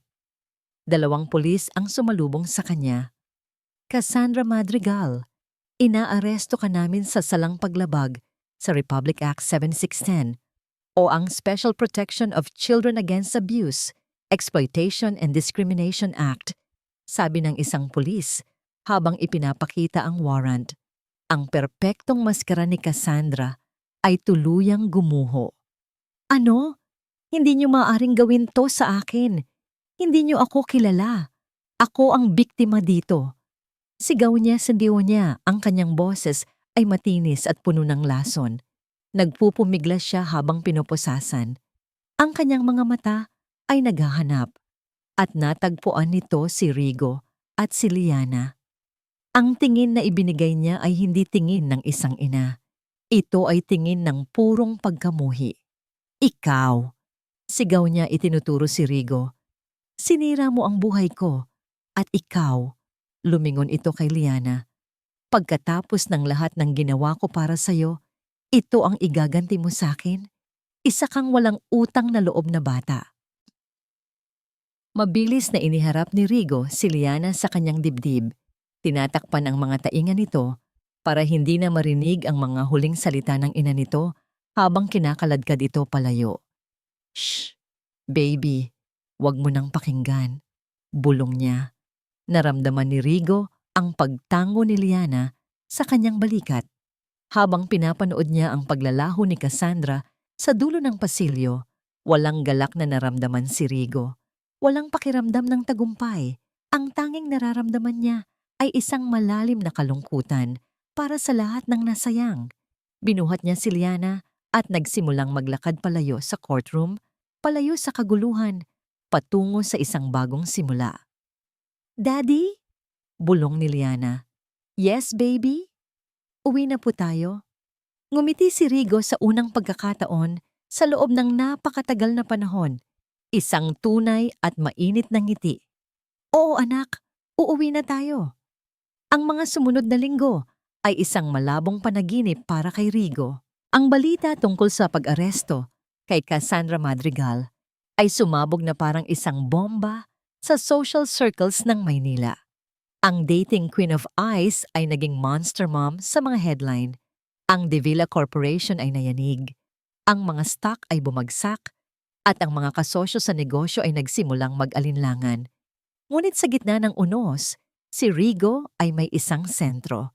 Isang anchor na nagpapanatili sa kanya na matatag. Ang sentrong yon ay si Liana. Hindi na sila bumalik sa mansyon sa Forbes Park.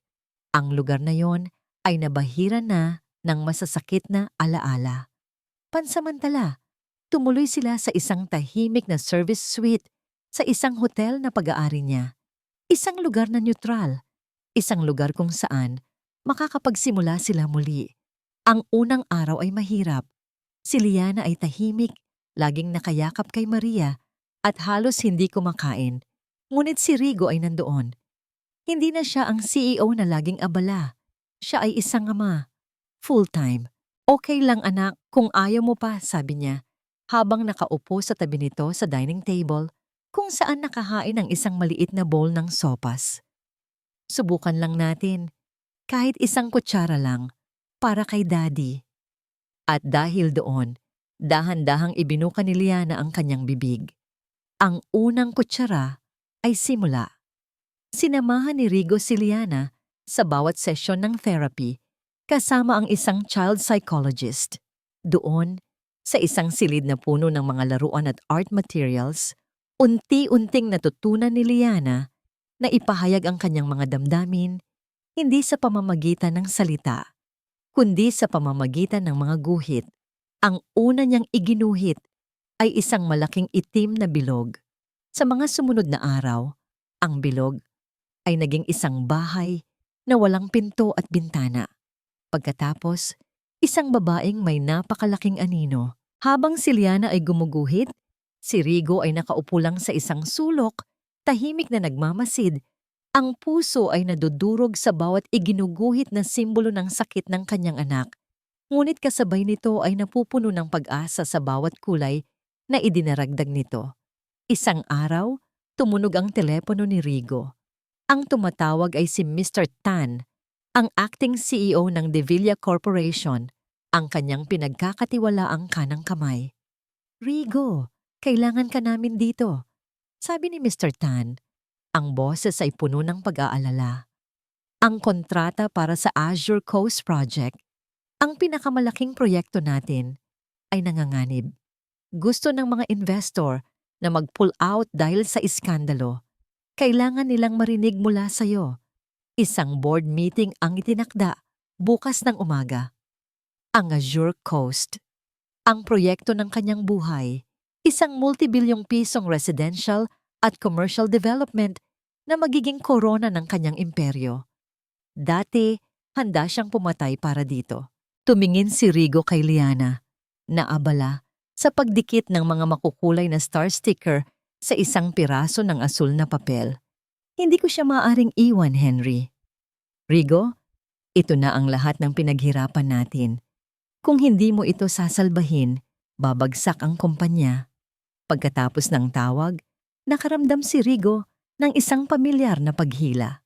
Ang paghila ng responsibilidad, ang paghila ng ambisyon, ngunit nang tumingin siyang muli sa kanyang anak, alam niya na ang kanyang mga prioridad ay nagbago na. Kinabukasan, pumasok si Rigo De Villa sa boardroom ng De Villa Corporation sa huling pagkakataon. Ang lahat ng miyembro ng board ay naroon. Ang kanilang mga mukha ay seryoso at nag-aalala. Inaasahan nila ang isang talumpati tungkol sa pagbawi, isang plano kung paano ayusin ang pinsala sa imahe ng kumpanya. Ngunit hindi iyon ang ibinigay ni Rigo. Tumayo siya sa harap, hindi sa likod ng malaking podium, kundi sa gitna nila. Mga Ginoo, mga ginang, simula niya, ang kanyang boses ay kalmado at matatag. Alam kong nag-aalala kayo sa kinabukasan ng kumpanyang ito. At narito ako para sabihin sa inyo na nasa mabuting kamay ito, sa mga kamay ni Henry Tan. Isang bulungan ng pagkabigla ang kumalat sa silid. Sa loob ng maraming taon, pagpapatuloy ni Rigo, Ang kumpanyang ito, ang aking buhay. Bawat gusaling itinayo natin ay isang simbolo ng aking tagumpay. Ngunit kamakailan lang, natutunan ko ang isang masakit na aral. Habang nagpapatayo ako ng mga gusali, ang sarili kong tahanan pala ay unti-unting gumuho. Tumingin siya sa bawat isa sa kanila. I am resigning as CEO and chairman of the board effective immediately. Ibebenta ko ang karamihan sa aking mga shares.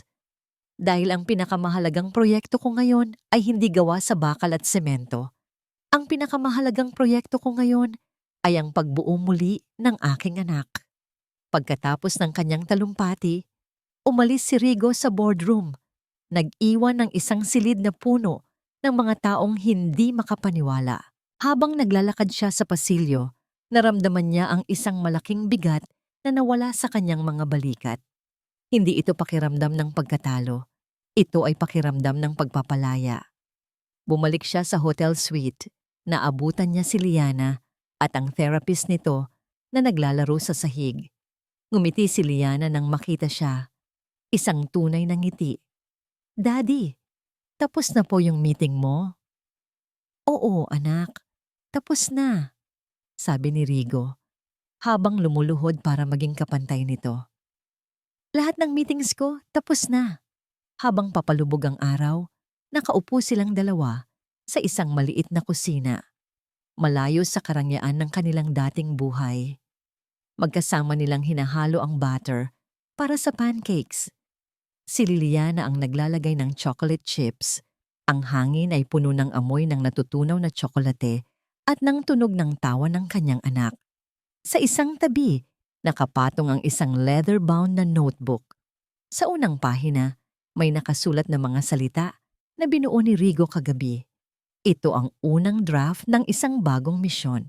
Ang pangalan sa itaas ng pahina ay The Liana Foundation. Biglang lumapit si Liana sa kanya. May hawak na isang piraso ng papel. Isa itong guhit. "Para sa'yo, Daddy." Kinuha ni Rigo ang papel. Sa gitna nito, may dalawang stick figures. Isang malaki at isang maliit. Magkahawak kamay sa ilalim ng isang malaking dilaw na araw. Sa paligid nila ay may iba pang maliliit na stick figures, lahat ay nakangiti. Tumingin si Liana sa kanya. Ang kanyang mga mata ay seryoso at puno ng isang bagong natuklasang karunungan. "Daddy," sabi nito, "tulungan din po natin yung ibang mga bata, ha?" Niyakap ni Rigo ang kanyang anak. Ang kanyang puso ay umaapaw sa pagmamahal at isang bagong layunin. Dito, sa maliit na kusinang ito, kasama ang kanyang anak, natagpuan ni Rodrigo de Villa ang tunay na kahulugan ng pagiging mayaman. Isang taon ang lumipas. Ang sikat ng araw ay mainit at mapagbigay, kumikinang sa mga bagong pinturang pader ng isang two-story building sa isang tahimik na bahagi ng Quezon City.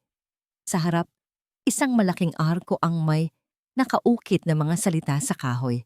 The Liana Foundation, a safe haven for children. Sa loob ng hardin, ang hangin ay puno ng tunog ng tawanan. Isang grupo ng mga bata.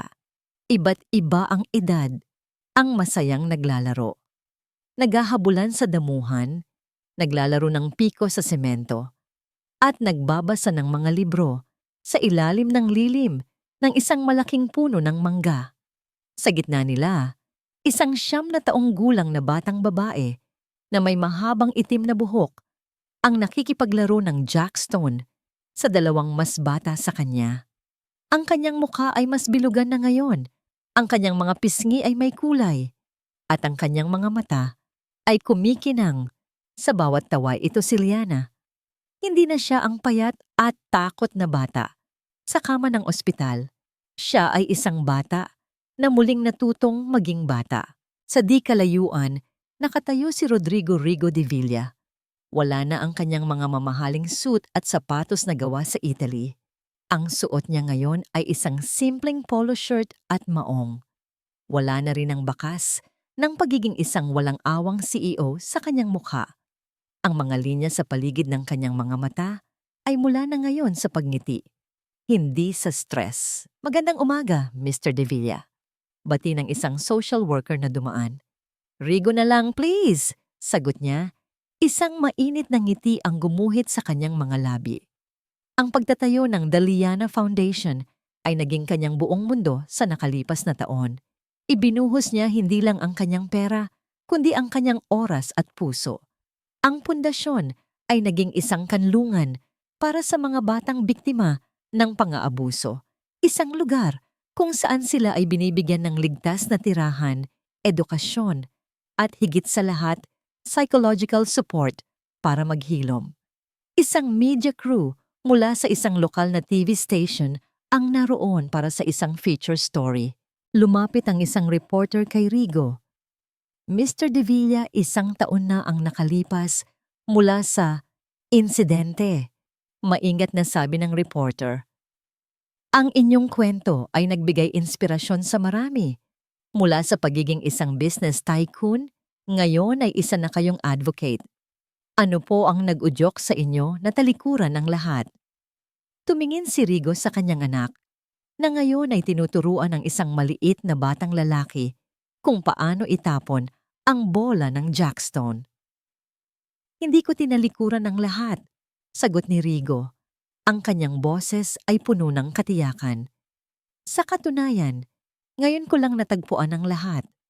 Natutunan ko na ang tunay na pundasyon ay hindi gawa sa semento. Ang tunay na pundasyon ay pagmamahal. At ang pinakamatibay na istruktura na maaari mong itayo ay ang pagkatao ng isang bata. Habang nagpapatuloy ang interview, isang staff member ang lumapit sa kanya at tahimik na iniabot ang isang sulat. Galing ito sa Sit Jail. Alam na niya kung kanino galing. Sa nakalipas na taon, si Cassandra ay nasentensyahan ng pagkabilanggo. Si Dr. Reyes ay permanenteng tinanggalan ng lisensya. Kinuha ni Rigo ang sulat. Sandali niya itong tinitigan. Hindi niya alam kung ano ang laman nito. Isang paghingi ng tawad ba? O isa na namang paninisi? At sa huli, napagtanto niya na hindi na iyon mahalaga. Naglakad siya papunta sa isang maliit na ihawan kung saan nag-iihaw ng barbecue ang mga staff para sa tanghalian ng mga bata. Nang walang salita, marahan niyang inilagay ang hindi pa nabubuksang sobre sa ibabaw ng nagbabagang uling. Pinanood niya itong dahan-dahang masunog, ang mga salita sa loob ay nagiging abo hanggang sa tuluyan na itong maglaho. Ito ang kanyang huling pagpapalaya mula sa nakaraan. Maya-maya, tapos na ang laro. Tumakbo si Liana papalapit sa kanya. Ang muka ay pawisan ngunit masaya. Daddy, gutom na po ako. Ako rin anak, sabi ni Rigo. Sabay akbay dito. Tara, kain tayo. Naglakad silang dalawa, mag-ama, papunta sa mahabang mesa kung saan naghihintay ang ibang mga bata.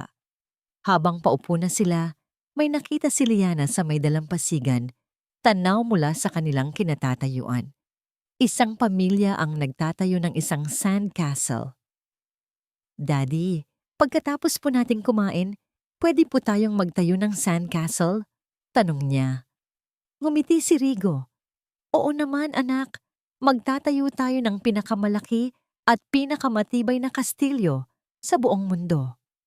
Umupo sila at nagsimulang kumain kasama ang ibang mga bata. At sa sandaling iyon, sa gitna ng tawanan, sa ilalim ng sikat ng araw, sa isang lugar na itinayo mula sa sakit, ngunit ngayon ay puno ng pag-asa. Natagpuan ni Rigo De Villa at ng kanyang anak na si Liana ang kanilang tunay na tahanan. Hindi ito isang mansyon sa Forbes Park, kundi isang pundasyong binuo sa purong pagmamahal. Ang kwento ni Rodrigo Rigo De Villa ay nagpapaalala sa atin na ang tunay na yaman ay hindi nasusukat sa ari-arian, kundi sa kakayahang ipaglaban ang mga mahal natin. Sa likod ng kinang ng kayamanan at titulo, nabunyag ang isang tahanang wasak ng kontrol at takot, kung saan ang inosenteng si Liana ay nagdusa sa katahimikan. Sa sandaling pinili ni Rigo ang katotohanan kaysa reputasyon at ang anak kaysa imperyo, nagsimulang manaig ang hustisya. Ang nagkasala ay hinarap ang batas at ang isang ama ay muling natagpuan ang kanyang layunin.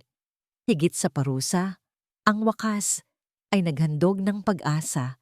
Ginawang misyon ni Rigo ang paghilom, isang pundasyon para sa mga batang sugatan ang loob upang walang batang muling mapilitang magtiis sa ngalan ng perpekto. Kung ikaw ang nasa sitwasyon ni Rigo, kaya mo bang bitawan ang lahat para iligtas ang isang puso? At tayo bilang mga magulang o tagapag-alaga, sapat ba ang pakikinig natin sa mga batang tahimik na humihingi ng tulong? Kumusta ka ngayon? Sana'y ligtas at may yakap ng pag-unawa ang iyong pamilya. Salamat sa pananatili hanggang dulo. Ibahagi ang iyong saloobin sa comments. Mahalaga ang boses mo rito.